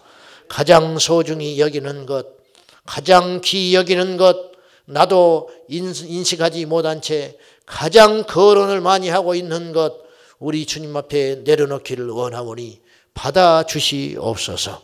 이 시간 이 아침에 우리 인생을 주께 드리오니 받아주시옵소서. 예수님의 이름으로 간절히 기도하옵나이다. 아멘. 주여 주여 주여. 겁 없이 사는 것이 똑똑한 것 같은데 사실은 그렇지 않습니다. 사고 난 적이 없는 사람은 안전벨트를 잘 안 합니다. 그리고 자신은 사고에서 안전할 것으로 생각합니다. 과속합니다. 그 사고 난 다음에는 후회를 크게 하지요. 두려워했다면 사고가 나도 어느 정도 생명은 보장받을 수 있었을 터인데 겁 없이 살다가 질주하다가 죽는 인생이 많습니다. 젊은 친구들이 오토바이를 타고 밤에 헬멧도 쓰지 않고 막 돌아다니는 거 보면은 용감하다는 생각보다는 무모하다는 생각이 듭니다. 왜 그런가? 세상을 몰라서 그래요. 세상을 너무 몰라서. 세상을 안다면 그렇게 살지 않아요. 실패를 경험하지 않는 사람은 위험합니다. 왜? 앞으로 실패할 가능성이 많기 때문에 그렇습니다. 지난날 우리가 실패하고 고난이 있었다면 적어도 앞으로 그 똑같은 실패는 안 할 가능성이 있습니다. 그래서 그것도 감사한 겁니다. 그래서 백두산 호랑이는 나대지 않습니다. 백두산 호랑이는 어디 있는지를 몰라요. 그러나 그 포효 소리는 온 산의 산짐승들의 마음을 사로잡아 버립니다. 이거 아십니까? 약 50리 밖에서 이 호랑이가 포효를 하면요, 개는요 오줌을 싸버려요. 백두산 호랑이는 나대지 않아요. 집 앞에 족보 없는 그 삽살개가 으르렁거리는 것이지 진짜 고수는 나타나질 않는다. 왜 그런지 아세요? 호랑이는 겁을 알아요. 호랑이는 이 세상에 대해서 개보다 훨씬 잘 알아요.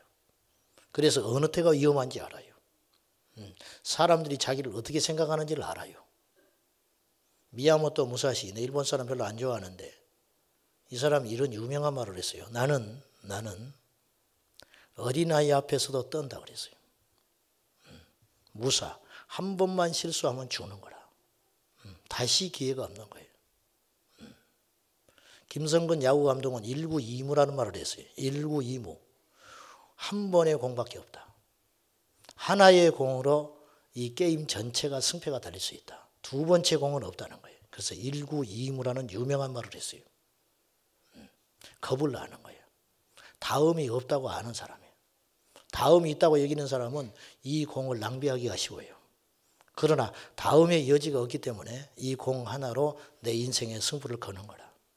이 사람이 인생을 아는 사람이라는. 왜 이런 이야기들을 제가 서두에 하게 됐냐면은 하나님을 향한 건강한 두려움이 회복되어야 우리가 온전한 믿음의 사람이 됩니다. 여러분, 하나님 앞에서 막 자유롭고 경쾌하고 힘이 있고 날뛰는 거, 축제를 벌이고 좋은데 그것도 하나님을 향한 경외함 속에서 그런 일이 일어나야 돼요. 하나님을 모르고 하나님을 무시한 채 날뛰는 것은 그건 밝은 게 아니에요. 그건 기쁜 게 아니에요. 찬양은 기뻐 뛰며 여호와를 찬양하고 손뼉치고 일어나서 하나님께 마음껏 소리질러 찬송하는 것은 그럼에도 불구하고 그 마음속에는 기본으로 무엇을 갖고 있었냐면 하나님을 향한 경외함. 이 시대 이제 교회들을 볼 때 우리 저를 포함해서 이 시대 우리 신앙인들의 모습을 볼 때 이제 문제들이 있을 수 있죠. 뭐가 문제일까 생각해 보면 자유주의가 강단을 점령했다.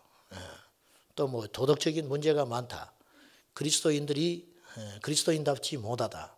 목회자가 신학적으로 문제가 있다. 목회자가 도덕적으로 문제가 있다. 여러 가지 많은 이야기가 있겠지만 저는 한마디로 요약하고 싶어요. 하나님을 경외함이 사라졌어요. 우리 한국교회만 보더라도 초창기에 얼마나 배웠겠습니까? 목사님들이. 우리 다 인정할 바라고요. 예. 그래서 목회자들은 서로 안 하려고 그랬어요. 그래서 옛날에는 시골 교회에 목회자가 없어서 한 분이 여러 교회를 맡는 일이 흔했습니다. 저도 우리 교회에 목사님을 모시지 못하는 작은 교회에 있었어요. 그래서 저를 세례를 준 분이 저희 교회 목사님이 아니었어요. 우리는 축도를 받아본 적이 없어요. 어릴 적에. 맨날 주기도문으로 끝났어요. 예배가. 목사님이 안 계시니까 목사만 안수받으면 도의지로 떠나버리시는 거예요. 시골에 안 계시려고 그래요. 그래서 저를 세례를 주시려고 도심에서 목사님이 오셔서 생명부지의 목사님이 나를 양육해 주시고 나를 이뻐해 주시고 내게 매주 말씀을 먹여주시는 전도사님이 세례도 못 줬어요. 자격이 없으니까. 알지도 못한 분이 와서 나한테 세례 주고 가셨어요. 마음이 좋지 않았어요. 어린 마음이지만은. 그렇게 어려울 때가 있었어요. 그러나 그들은 하나님을 향한 경외함으로 가득 차 있었어요. 요즘에는요, 똑똑하고 속도가 빠르고 굉장히 크고 많이 모이고 뭔가 시스템이 잘 갖춰져 있는데 진짜 중요한 게 하나 빠졌어요. 그게 뭐냐, 이 뭐야? 하나님을 경외함이 빠졌다. 하나님을 경외함. 이건 굉장히 심각한 거예요. 와르르 무너져 버리는 거예요. 이것 때문에. 우리가 세상을 향해서는 담대해야 하지만 하나님 앞에서는 건강한 두려움을 갖고 살아야 돼요. 이사야서 6장에 보면은 6장 5절에 성전에서 이사야가 환상을 봅니다. 주님의 보좌를 봐요. 주님의 보좌가 있고 천사들이 스랍들이 나타나서 주님께 영광을 돌리고 있는데 그 천사가 6날개를 가졌는데 날고 하나는 얼굴을 가리고 하나는 발을 가렸다. 이게 뭐냐? 수치스러운 거. 감히 주님 앞에 얼굴을 가려야만 하고 감히 주님 앞에 이 부끄러운 하체를 가려야 하는 것이다. 천사가 그렇게 했어요. 하나님의 보좌는 그렇게 엄중하고 거룩했어요. 그것을 경험했던 이사야가 6장 5절에 무슨 고백을 하냐면 감사합니다, 찬양합니다 그 소리 안 해요. 화로다. 내가 죽게 되었도다. 내가 망하게 되었다. 그렇게 고백해요. 하나님을 봤는데 자기가 망하게 됐대요. 뭔가 아는 사람이죠. 이곳에 하나님의 임재가, 이곳에 하나님의 보좌가 열리지 않을 때에는 자기 안에 어떤 다른 생각도 하고 형식적으로, 의례적으로, 습관적으로 그렇게 할 수 있었는데 눈이 열려가지고 여기에 하나님의 보좌가 있다는 걸 알게 되니까 그렇게 할 수 없는 거예요. 너무 두려운 거라. 내가 죽게 됐다. 화로다. 나로 망하게 되었도다. 하나님을 만난 사람은 이 고백을 하는 거예요. 베드로가 고기 잡다가 예수님 만나요. 자기 앞에 선 그분이 하나님의 아들이요 단순한 선지자나 선생이 아닌 것을 알고 베드로는 무릎을 꿇고 주여 그렇게 고백을 해요. 주님. 우리는 주님이라는 말에 익숙해요. 교회에 나오자마자 주여 주여 하니까. 근데 베드로는 주님이라는 말을 함부로 붙이는 게 아니에요. 그때는 노예제도가 존재했어요. 그래서 아무에게나 주님이라는 말을 하지 않아요. 실제로 내가 주여라고 고백할 때는 그 사람의 진짜 종일 때 주여라고 하는 거예요. 근데 베드로가 갈릴리에 오신 예수를 보고 무릎을 꿇고 주여 그렇게 고백함으로 나를 떠나소서 나는 죄인으로 소이다. 원래도 죄인이었지. 근데 주님 앞에 보니 자기가 죄인 것이 확 드러나 버린 거예요.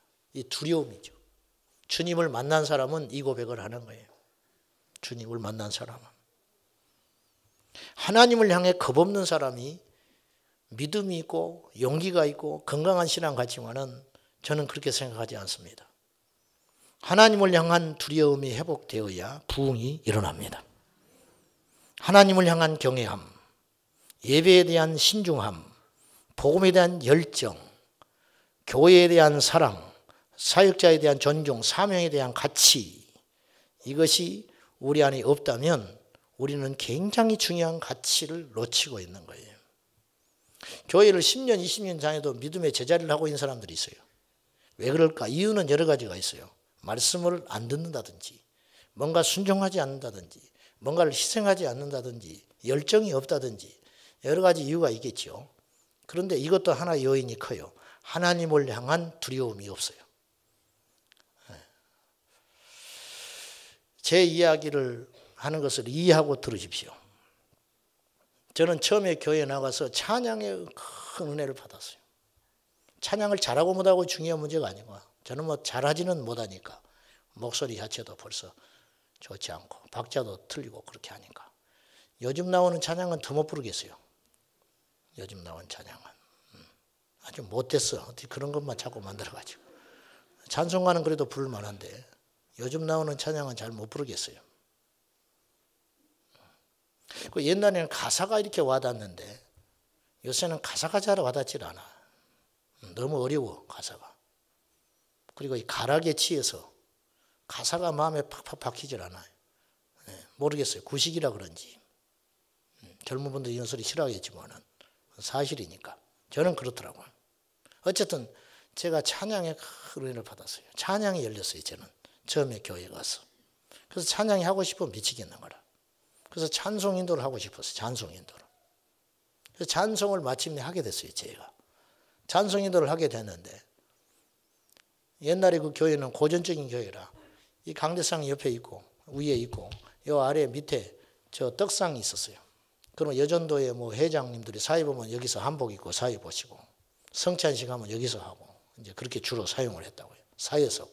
중고등부 우리가 사회 볼 때도 밑에서 하고 여기는 이제 목사님, 전도사님만 설교할 때 올라가 쓰는 것이고 밑에 이제 찬송하러 거기 서서 찬송을 하는데 가운데 서서 찬송하면 보기도 좋고 편한데 여기는 내가 한 번도 못 써봤어요. 3년 동안.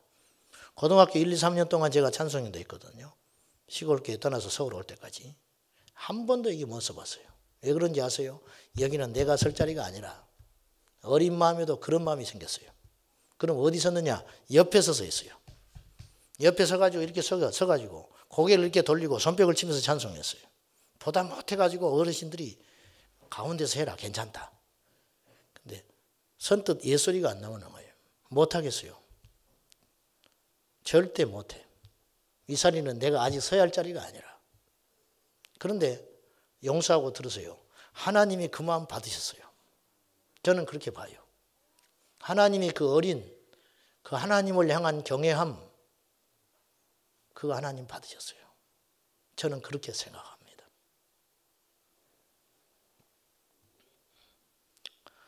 오늘 본문을 보십시오. 우리 내용 잘 압니다. 아나니와 삽비라 이 사건 어찌 이렇게 잘할까? 너무 충격적인 것이니까. 너무 충격적인 사건이라 이것이 우리 교회를 좀 다닌 사람은 다 알아요. 사도행전 하면 이 사건은 잊혀지지 않는 사건이라. 이 내용은 우리가 아는데 이해하는 건 쉽지 않아요. 몇 가지 의문점이 생겨요. 자, 지은 죄에 비해 형벌이 너무 커요. 그렇죠. 좀 넘어갈 수 있는 거 아니에요? 이렇게 따지면 우리 절반은 죽어야 돼 지금. 안 그럴 것 같아요 솔직히? 여기서 절반 이상은 죽어야 된다고 지금. 교회 올 때마다 죽어야 돼 몇 명씩. 안 드린 것도 아니잖아요. 안 드리고도 살아남은 사람이 있는데 일부를 감췄다고 죽일 필요까지 있는가? 혼내든지 다음에 그러지 마라 하든지 가져와라 하든지 베드로가 알았으면 회개해라. 그리고 빨리 가져와 감춰놓은 거. 그렇게 해도 충분한데 왜 이런 일이 일어나냐? 왜?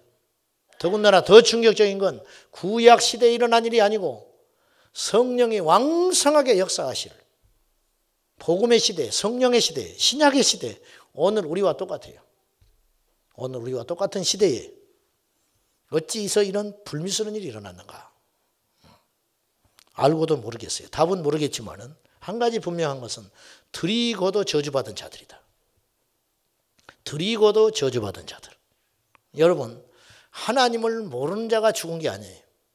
하나님을 알았던 사람 그리고 뭔가를 드리고 싶었던 사람 그런데 전부를 드리려다가 미혹을 받아가지고 일부를 감추고 다 드리자니 아깝고 다 드리자니 살 길도 막막하고 충분히 이해되는 부분이에요. 우리는 안 그래요? 이달에 11조 해야지. 근데 이리저리 계산을 해보니까 도무지 답이 안 나와요. 이번 달에 11조 했다가는 생활이 안 돼. 애 학원을 못 보내게 보냈어요. 그러면 미뤄요. 다음 달로. 우리가 그런 적이 한두 번이에요? 심지어는 교회에 헌금하러 봉투에 갖고 왔다가 살짝 다시 간 적도 있을 거라고. 여기 2명 정도가 그런 사람이 있어요. 아나니와 삽비라라. 아나니와 삽비라. 그렇지요. 좀 봐줘야 되는 거 아니에요? 그 정도는? 안 드린다는 것도 아닌데.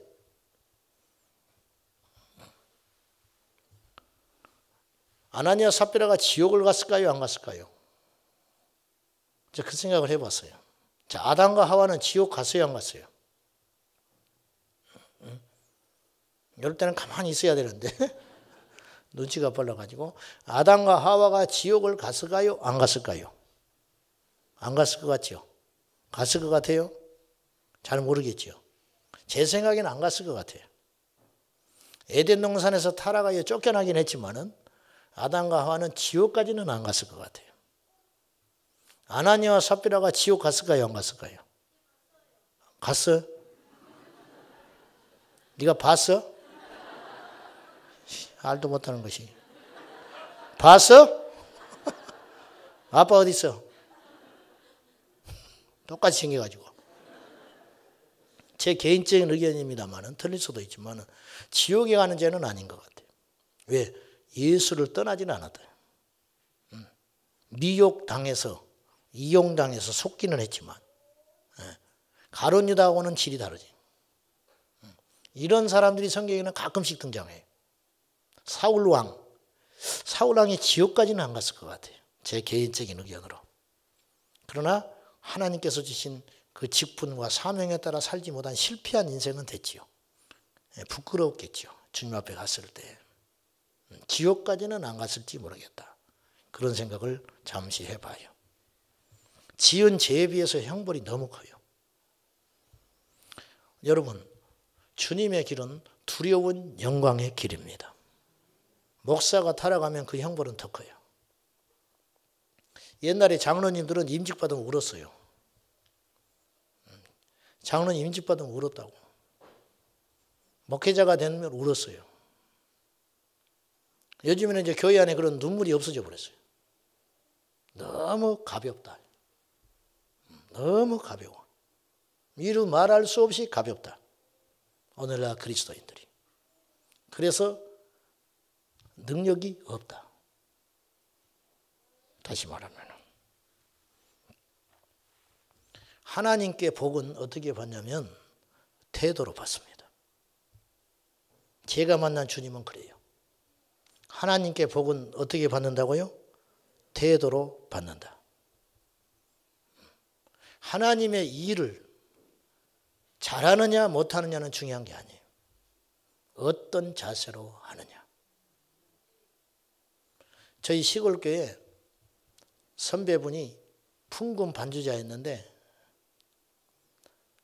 외지로 대학을 가는 바람에 매주 오지를 못하는 거예요. 멀어서.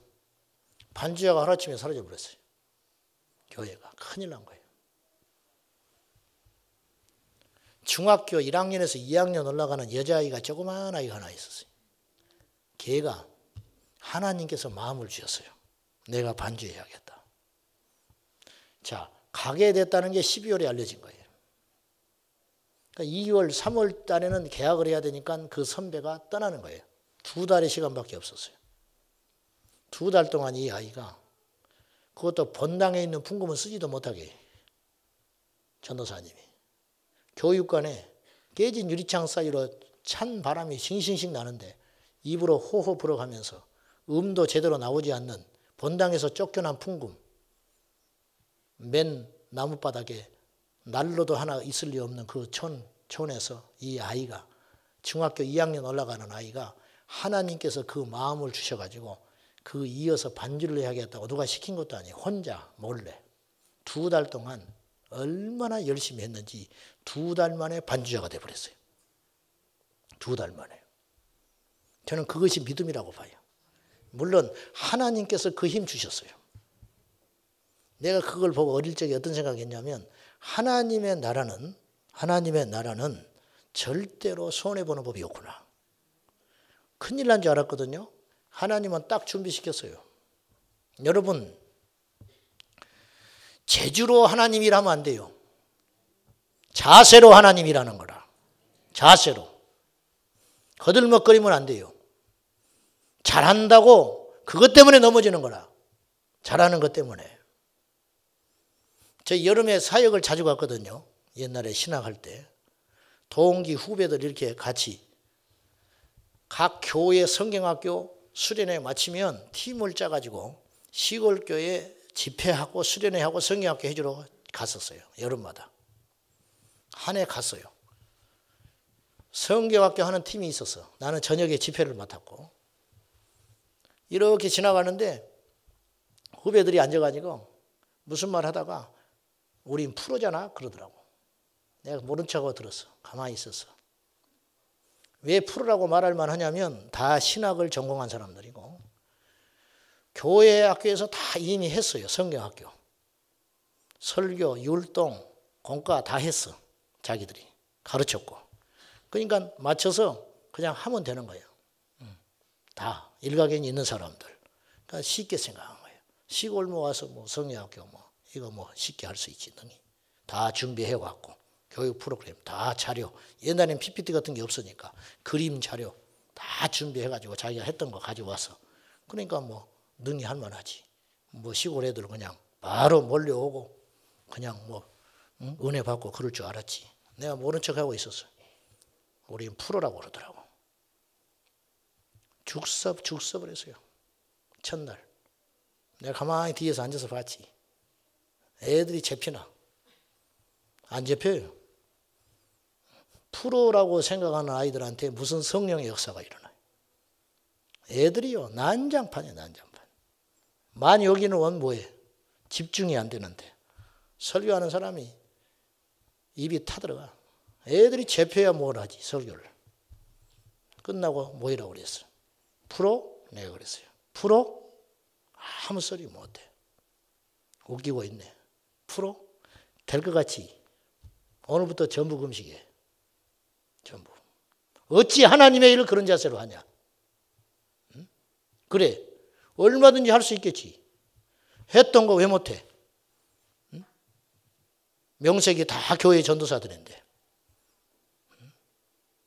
교사가 전도사는 어렵지만은 전도사 했던 사람이 교사 왜 못해? 반 하나씩 맡아서. 그래서 만만하게 생각해? 애들이라고? 금식해. 전부. 전부 우리가 회개했어요. 그날 저녁부터 성령께서 다시 우리를 도와주기 시작했어요. 하나님의 일은 자세로 하는 겁니다. 하나님을 경외함에 기초한 자세. 그것이 무너져 내리면은 어떤 역사도 안 일어나요. 절대 역사 안 일어납니다. 오늘 이 아나니아와 삽비라 사건을 통해서 하나님이 주시고자 하는 메시지가 있어요. 하나님을 만홀히 여기지 마라. 하나님을 만홀히 여기지 마라. 성경에는 이보다 더한 죄도 용서받은 사건이 나와요. 현장에서 간음한 여인, 주님이 용서해 줬어요. 죽으려면 이 사람이 죽어야 돼요. 현장에서 간음하다 잡힌 여인 죽어야 돼요. 그런데 용서받았어요. 성경에는 사람이 볼 때 큰 죄가 있고 하나님이 볼 때 큰 죄가 있어요. 간음은 사람이 볼 때 어마어마하게 큰 죄예요. 그게 잘했다는 뜻 아닙니다. 절대. 사람이 볼 때 어마어마하게 큰 죄라. 근데 하나님이 볼 때는 용서할 수 있는 죄라. 하나님이 볼 때는 무지해서 어리석어서 한 짓이기 때문에 용서해 주셨어요. 도덕적인 죄가 큰 죄 같지만 하나님이 볼 때는 하나님을 경외하지 않고 능멸하는 죄가 더 큰 죄라. 이걸 성경에는 뭐라고 했냐면 성령 회방죄라 그랬어요. 성령 회방죄는 얼마나 크냐? 영원히 용서받지 못한다. 영원히 회개할 수 없는 죄가 성령 해방죄라. 이 성령 해방죄의 배경은 어떻게 나왔냐면은 예수님께서 귀신을 쫓아줘요. 그때 바리새인들이 유대인들이 예수님을 능멸합니다. 귀신의 왕의 힘을 힘입어서 귀신도 이 힘이 센 존재가 있다는 거예요. 귀신의 왕 바알세북. 자신의 상사가 말하면 들을 거 아니냐. 저 사람이 귀신을 쫓아내는 것은 저 사람 속에 큰 귀신이 들어가서 그 귀신의 능력으로 약한 귀신을 쫓아준 거다. 그것에 불과한 거야. 그렇게 격화시켰어요. 주님께서 그 말을 들으시고 사람이 말로서 무엇을 거역하여도 다 용서받는다.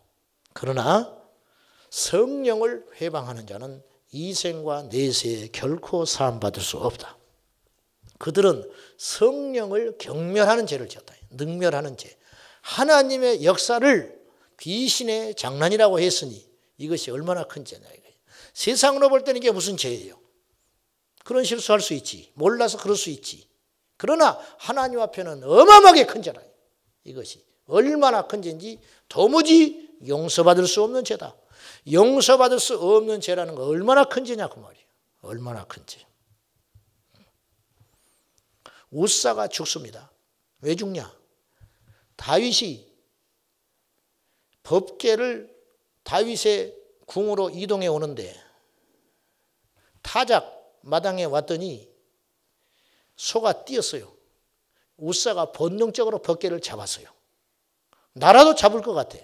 흔들거리니까, 본능적으로 흔들리니까 잡았을 거 아니에요. 하찮은 물건도 잡는 법인데 이 법궤가 흔들리니까 떨어질까 봐, 상할까 봐 잡았는데 현장에서 우사가 죽어버렸어요.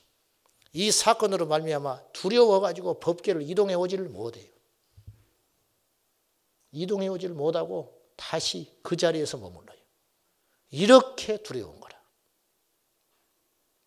레위기 10장에 보면 나답과 아비후가 아론의 자식들인데 다른 불을 하나님께 드리다가 그곳에서 불이 나와가지고 타 죽어버려요. 그럴 수 있잖아요. 왜 다른 불을 드리게 됐는지 배경은 안 나와요. 출애굽기에 하나님께서 내리신 불이 있어요. 시내산에 주님께서 강림하실 때 연기와 구름과 불 가운데 주님이 오세요. 그 불이 있었어요. 그 불로만 하나님께 드려야 해요. 제물을 태울 때. 근데 나답과 아비후가 잠시 방심했어요. 이쯤이면 괜찮지. 이 정도는 괜찮겠지. 의뢰 뭐. 그래서 다른 불로 쉽게 경솔하여 드렸는데 그것 때문에 죽어버렸어요. 놀라운 것은 그 다음의 반응이에요. 모세가 울지 마라 그래요. 조카가 죽었는데 울지 마라. 아론에게 신신당부합니다. 울지 마라. 이 일로 인하여 울므로 죽음을 자초하지 마라. 이것 때문에 자식이 죽었다고 우는 한 너희들도 죽는다. 그럼 무엇 때문에 슬퍼하냐? 이걸로 슬퍼하지 말고 여호와의 불로 인하여 슬퍼하라. 그렇게 말하세요. 무슨 말이냐면 이게 영적 질서라. 잘 보세요. 여기 굉장히 중요한 메시지가 있어요. 제가 그걸 여러 번 묵상을 했어요. 읽었을 때 주께서 내게 조명해 주시는 계시는 이것이었어요. 사람이 죽었어요. 조카가 죽었어요. 흔히 우리가 이런 일이 생겼을 때 우리가 이런 입장을 가질 수 있어요. 하나님 너무하시네. 그렇게 큰 죄도 아니잖아. 그래야 안 그래요? 뭐 성전을 불태우려고 한 것도 아니고 하나님의 것을 훔친 것도 아니고 단순히 좀 사정이 있어서 하나님께 드려야 할 그 불이 아닌 다른 불로 제물을 태워서 드린 거, 그거 하나님의 사랑의 하나님이니까 능히 이해해 주셔야 되는 거 아니에요? 오히려 분노할 수 있어요. 하나님 이럴 수 있냐 말이야. 우리 자세가 그래요. 지금 하나님 앞에 무슨 일을 할 때 하나님께 원망하고 하나님께 투정 부리고 우리가 하나님께 뭘 대든다고 자꾸만 우리 관점에서 맞지 않으면 불편하면 하나님을 바꾸려고 덤벼들어요. 우리가 바꾸려는 게 아니라 하나님을 바꾸려고 그래. 하나님의 뜻과 하나님의 생각과 하나님 말씀을 우리 편리대로 해석을 하고 자꾸만 바꾸려고 한다고요. 모세는 그걸 지적하는 거라. 너희 아들이 죽었으므로 슬퍼하여 죽음을 자초하지 마라. 아들이 죽었다고 슬퍼하는 건 억울하다는 뜻이에요. 그리하여 그 죽음에 너희들이 동조하면 너희도 죽는다. 모세는 알았어요. 이 숨겨져 있는 하나님의 뜻을 알았어요. 그래서 뭐라고 경고하냐면 울지 말고 너희들이 울려면 너희들이 슬퍼하려면 무엇 때문에 슬퍼해야 되냐면 여호와의 불로 인하여 슬퍼해라. 즉 하나님이 진노하고 있다는 사실 앞에 슬퍼해야 된다. 내 아들이 죽었다는 사실 앞에 두려워하고 억울해하고 슬퍼하지 말고 하나님께서 진노하고 있다는 이 사실을 다른 불을 드림으로 하나님을 능멸하고 소홀히 여긴 것, 그것 때문에 하나님께서 심히 화나 있다는 사실, 이것 때문에 너희들은 두려워 떨고 슬퍼해야 돼. 그래서 울지 않았어요. 자식이 죽었는데 울지도 못해. 너무 딱딱하지요? 너무 딱딱해. 이 시대에 우리 신앙인들이 잃어버린 가치가 그것이다. 오늘 마침 우리가 사도행전을 쭉 강의하는 중에 이 말씀이 우리에게 주신 거예요. 하나님이. 우리 중에 아나니아 삽비라가 있어서는 안 돼요. 하나님이 물질이 없어서 그거 훔친 걸 갖다가 하나님께서 분노하셨겠냐 그 말이요. 자세를 보고 하나님 말하시는 거라. 네가 어찌하여 하나님을 속이느냐, 어찌하여 하나님을 능멸하느냐, 이 부분에 대해서 우리 주님께서 뭔가를 말씀하시려고 하는 거예요. 다시 말씀드리지만은 하나님을 향한 두려움이 회복되어야 부흥이 일어나고 참된 기쁨이 일어납니다. 마태복음 28장 8절에 보니까 어제 새벽에 묵상을 하다 보니까 이런 부분이 나옵니다. 예수님 부활하셨어요. 예수님 부활하셨는데 부활을 목격한 증인들이 마음속에 두 마음이 생겨요. 어떤 마음이냐? 두려움과 큰 기쁨. 흔히 두려움과 기쁨은 상극입니다. 두려운 사람이 어찌 기쁨이 있으며 기뻐하는 사람이 어찌 두려움이 있을 수 있겠어요. 근데 하나님의 역사를 경험할 때 우리 안에 일어나는 두 마음이라. 두려움과 큰 기쁨. 자, 여기서 오늘 안진병이가 일어났어요. 예? 안진병이가 벌떡 일어났어. 너무 두려운 거라. 하나님이 계시구나. 그리고 너무 기쁜 거라. 저 사람이 해방됐구나. 하나님이 계시다는 사실이 우리에게는 두려움과 동시에 기쁨을 주는 것이다. 이게 영적인 의미가 있는 거예요. 우리가 부활하여 주님 보게 될 거예요. 할렐루야. 주님 오실 때 진짜 크리스찬은 몸이 변화되어 공중에서 예수님 맞이할 거예요. 그때 들 마음이 어떤 마음입니까? 두려움과 기쁨. 정말 의심하진 않았지만은 실제로 그런 일이 내 생애 가운데 일어났다는 사실 앞에 두려운 거예요. 정말 내 몸이 달라졌네. 정말 내가 공중으로 가고 있네. 그 두려움이 생길 거 아니에요. 그러면서도 기쁠 거 아니에요. 이 두려움과 기쁨이 성령의 역사 가운데 일어나는 현상이라요. 오늘날 교회 안에 예배 가운데 이 진중함이 없는 거예요. 진중함. 하나님을 경외함이 없이 기쁘기만 해요. 이게 문제라. 출애굽기 32장에 금송아지를 만들어고 날뛰었어요. 두려움 없어요.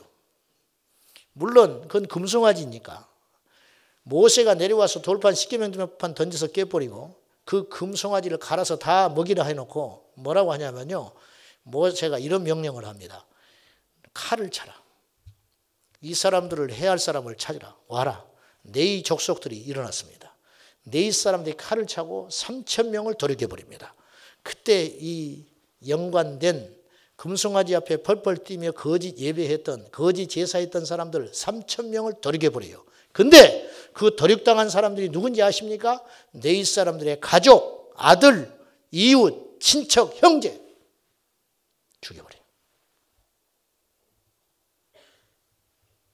이 살인자들에게, 이 거룩한 살인자들에게 모세가 뭐라고 하냐면 오늘 여호와께서 너희에게 복을 주셨느니라.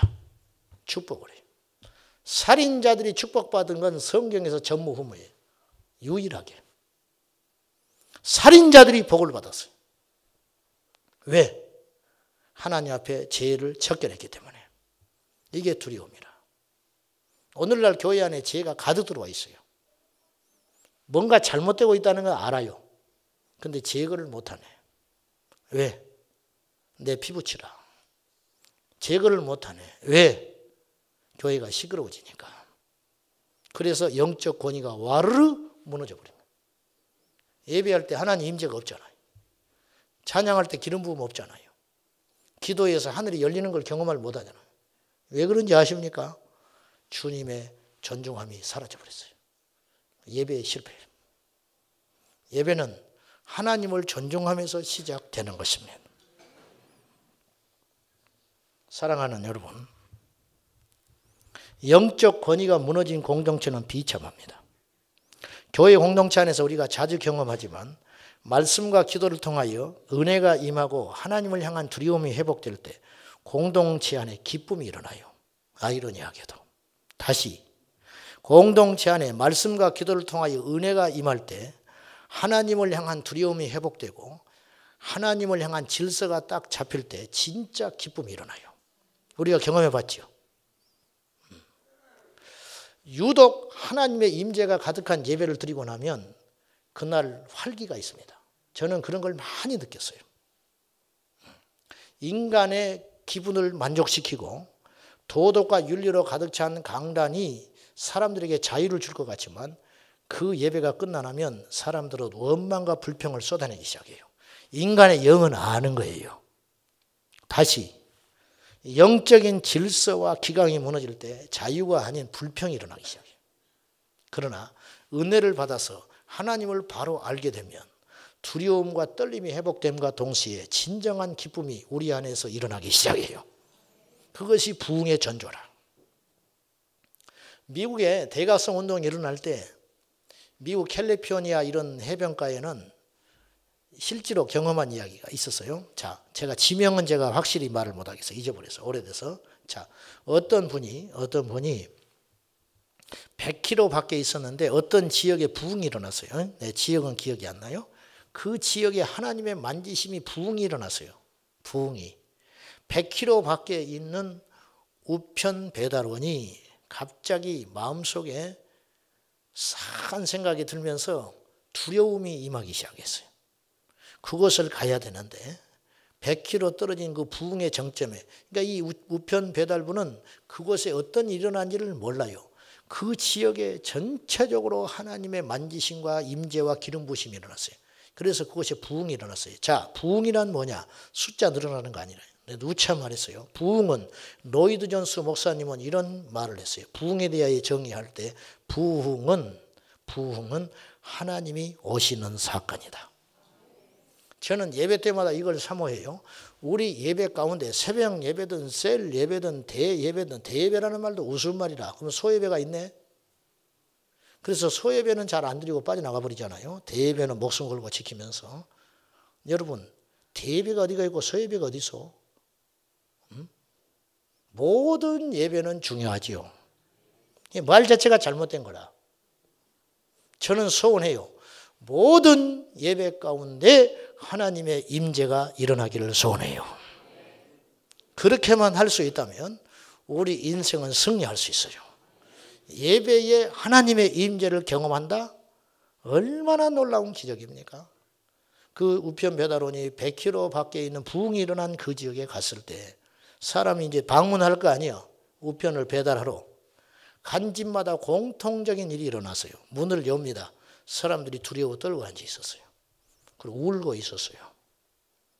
이 집을 가도 그렇고 저 집을 가도 그렇고 저 집을 가도 그렇고 통곡을 하고 회개하고 있었고 주저앉아 울고 있었고 두려워 떨고 앉아 있었어요. 그리고 그 지역에서 죄가 괴멸돼 버렸어요. 죄가 사라져 버렸어요. 심지어는 그 해안 도시에 들어오는 배가 있었어요. 배가 있었는데 수백 킬로 떨어진 그 배가 항로를 돌려서 자기 고향으로 가는 거예요.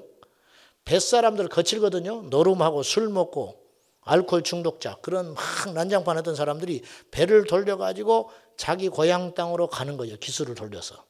대각성 운동 때 일어난 일이에요. 미국에서 배를 돌려서 갈 때 누가 시키지도 않았는데 그 사람들이 말이 없어져 버렸어요. 술이 끊어졌어요. 그리고 두려워 떨기 시작했어요. 믿지 않는 자나 믿는 자나 다 마찬가지. 저는 너무너무 속상한 게 오늘날 교회가 이렇게 많은데 우리 교회도 마찬가지. 이 지역에서 이렇게 번듯하게 교회가 있음에도 불구하고 이 지역 사회들에게 하나님의 경외함을 보여주지 못하는 한이 있는 거예요. 저한테. 교회를 너무 우습게 하는 거라. 세상에는 힘의 논리가 존재하듯이 영적인 것도 힘의 논리가 존재해요. 세상 사람들이 교회를 오는 이유는, 세상 사람들이 회개하고 주님께 엎드리는 이유는 교회가 힘이 있기 때문에 엎드리는 거거든요. 교회에 있는 사람들이 죄를 짓고 세상으로 빠져나가는 것은 이 줄다리기에서 세상에 끌려가는 것이거든요. 끌려가든지 끌고 오든지거든요. 오늘날 교회가 패배하고 있다는 거죠. 그 중심에는 무엇에 있느냐? 하나님을 경외함을 상실했다. 오늘 아나니아와 삽비라는 우리에게 굉장히 중요한 메시지를 주고 있다는 걸 기억하셔야 됩니다. 아이고 우리 목사님 되게 퍽퍽하시네. 그렇지 않아도 딱딱한 사람인데 그렇게 듣지 마시라. 하나님을 향하여 두려움이 회복되어야 안전하다는 거죠. 두려워할 자를 두려워해야 안전하다고, 지혜롭다. 마태복음 10장 28절에 너희 목숨을 죽이는 자를 두려워하지 말라. 그럼 우리가 두려워할 자가 누구냐? 너희 영혼을 능히 지옥에 멸하는 자를 두려워해라. 이것이 지혜다. 긴 자는 들을진저 하나님을 만홀히 여기고 하나님을 존중하지 아니하고 하나님 앞에 쉽게 나오는 자들은 결코 영적으로 성장하지 못하더라. 결코. 사랑하는 여러분, 참된 기쁨을 회복하고 싶으십니까? 진정으로 여러분 안에 내적인 기름 부음을 회복하고 싶으십니까? 하나님을 경외하십시오. 하나님을 하나님의 자리에 놓을 때, 그리고 그것에 놓고 내 사역과 내 삶과 내 중심 모든 것을 주님 알겠습니다, 순종하며 나갈 때, 힘들고 벅차고 숨이 헐떡거릴 만큼 지쳐있다 할지라도 하나님의 기준에 맞춰서 우리가 나아갈 때 우리 안에 진정한 성령의 역사가 일어나게 된다는 것이에요. 자, 결과론적인 이야기이지만은 아나니아와 삽비라가 하나님께 드릴 예물을 일부 숨겼음에도 불구하고 그대로 뒀다면 어떤 일이 벌어졌겠느냐? 방치했을 때 어떤 일이 벌어졌을까? 소문이 안 날 수가 없지요. 아나니아 삽비라가 가만히 있겠어요? 가족 중에 대화할 거 아니에요. 자식을 통해서도 말이 나갈 거 아니에요. 이 땅을 다 팔았는데 하나님께 바치려다가 일부를 드리고 말았네. 참 마음이 좋지 않아. 뭐 이런 말 했겠지요. 소문이 날 거 아니에요. 그럼 어떻게 되겠어요? 방만해집니다. 누룩처럼 나쁜 것은 금세 번져요. 아, 그래? 아나니아 삽비라가 그랬대? 아이고, 나도 그럴걸. 제2의 제3의 아나니아 삽비라가 계속 등장하게 돼 있어요. 주님은 아실 거예요. 그래서 여호와 하나님을 멸시하는 풍토들이 조성되는 거예요. 여러분, 우리를 위하여 당신의 아들 예수 그리스도를 주신 분이 아나니아 삽비라의 생명을 앗아갈 때 주님의 마음이 어떠했겠냐. 주님의 마음은 어떠했겠냐. 그러나 그렇게 함으로써 우리 주님은 더 안전한 풍토를 만들어 주시려고 했던 거예요. 여호와를 경멸하고 여호와를 멸시하는 풍토들이 초대교회 안에 번져가면은 부흥은 수독되는 거예요. 11절을 보십시오. 오늘 본문 5장 11절. 이 결과를 통하여 어떤 일이 벌어졌느냐. 초대교회 성도들이 의문점을 갖는다든지 불평을 한다든지 하나님을 원망하지 않았어요. 이들이 어찌했느냐. 온 교회와 이 일을 듣는 사람들이 다 크게 어떻게 했어요? 두려워하니라. 건강한 두려움이 회복됐어요. 하나님이 계시구나. 하나님을 만홀히 여기지 말아야겠구나. 기강이 딱 서진 거예요. 이 일로 인하여 사도들이 권위가 회복이 되고 표적과 기사가 일어나게 돼요. 12절에. 그러면서 결과적으로 기쁨과 부흥이 시작됩니다. 가슴 아프게도, 너무 가슴 아프게도 한 가정의 부부가 몰사해서 한날에 죽는 아픔을 겪었지만 이 소문이 번져감으로 초대교회는 더 안전하게 되었다네. 더 초대교회는 강력하게 되었고 초대교회는 참된 기쁨을 누리게 되었고 하나님의 질서가 세워지는 놀라운 축복을 받게 되었다는 것입니다. 사랑하는 여러분, 말씀 맺으랍니다. 오늘 이 시대 가운데 이런 일이 일어나지 않는 것을 안심하게 생각하지 마십시오. 역설적으로 이런 일이 일어나지 않는 것은 결과적으로 하나님의 간섭하심과 역사하심이 떠났다는 걸 의미할 수도 있는 거예요.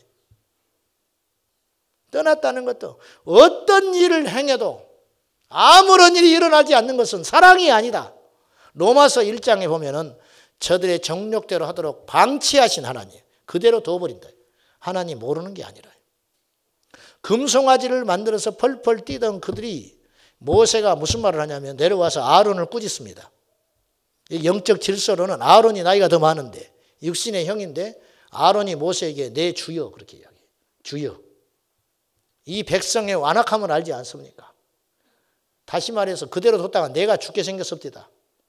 그래서 금을 가져와라 해서 금을 불에 넣었더니 금송아지가 나왔어. 말이 되는 소리 만들었지? 변명한 거예요. 그때 모세가 이렇게 이야기해요.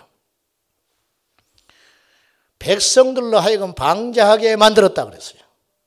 백성들로 하여금 방자하게 만들었다. 현대의 성경에 보니까 원수에게 백성이 방자하게 하여 이는 아론이 그들을 방자하게 하여 원수에게 조롱거리가 되게 했다. 이 말은 현대의 성경에 이렇게 표현했어요. 제 마음대로 하게끔 내버려 두었다. 제 마음대로 내버려 두는 것은 자유가 아니에요. 말씀에 입각하여 사는 것이 자유라. 예배할 수 없는 내 존재가 하나님께 도무지 예배할 수 있는 생각과 의지가 없는 내 존재가 하나님께 무릎을 꿇고 예배할 때에 진정한 자유와 기쁨이 임하는 것이지 예배할 수 없을 때 두는 것은 사랑이 아니라. 우리 아이들이 지금 예배하러 왔어요. 우리 성도님들, 저도 자식이 있지만은 우리 성도님들 자식들 어릴 적 뿌리 싹싹부터 하나님을 경외하는 법을 가르치십시오. 이건 세상적 윤리와 질서가 아니에요. 교회에 와서 막 마음대로 하라니고 그러는 것을 사랑으로 덮어주면 안 돼요. 그러면 20살, 30살이 먹어도 그 버릇을 못 고려요. 그렇게 하진 않지요. 컸기 때문에. 그러나 다양한 다른 모습으로 마음속에 그것이 딱 각인돼 있어요. 제가 예전에 교회 학교 할 때 교회에서 제일 예배 드리지 않고 말씀 피우는 애들은 중지자 자식들이에요. 교회에 성경책 안 가지고 덜렁덜렁 오는 애들은 전부 중지자 자식들이에요. 익숙해진 것을 조심하라. 아멘. 익숙한 걸 조심하라. 하나님께 날마다 영적 긴장감을 가지고 팽팽한 마음으로 하나님께 두려움과 설레임으로 감사와 두려움으로 두려움과 기쁨으로 여호와께 주를 뵈러 올 때에 그 사람의 역사가 일어난다. 우리 모두가 건강한 두려움이 회복되어서 하나님을 경외하고 예배하는 진정한 부흥이 우리 공동체 안에 일어날 수 있기를 예수님의 이름으로 축복합니다. 따라합니다. 축복은 자세로 받는다. 주의 일을 행하는 여러분들 절대로 작은 일이라고 소홀히 하지 말고 율법이 아닙니다. 세상적 기준으로 보지 말고 이왕지사 하나님의 일을 하는 자로서 전심을 다하고 내 힘을 다하고 내 목숨을 다하여서 하나님께 영광 돌리시기를 축복합니다. 할렐루야. 그리하면 부흥이 일어납니다. 그리하면 진짜 기쁨이 임해요. 그리하면 하나님이 행하신 일이 보이게 될 것입니다. 우리 공동체 안에 이런 복이 임하시기를 예수님의 이름으로 축복합니다.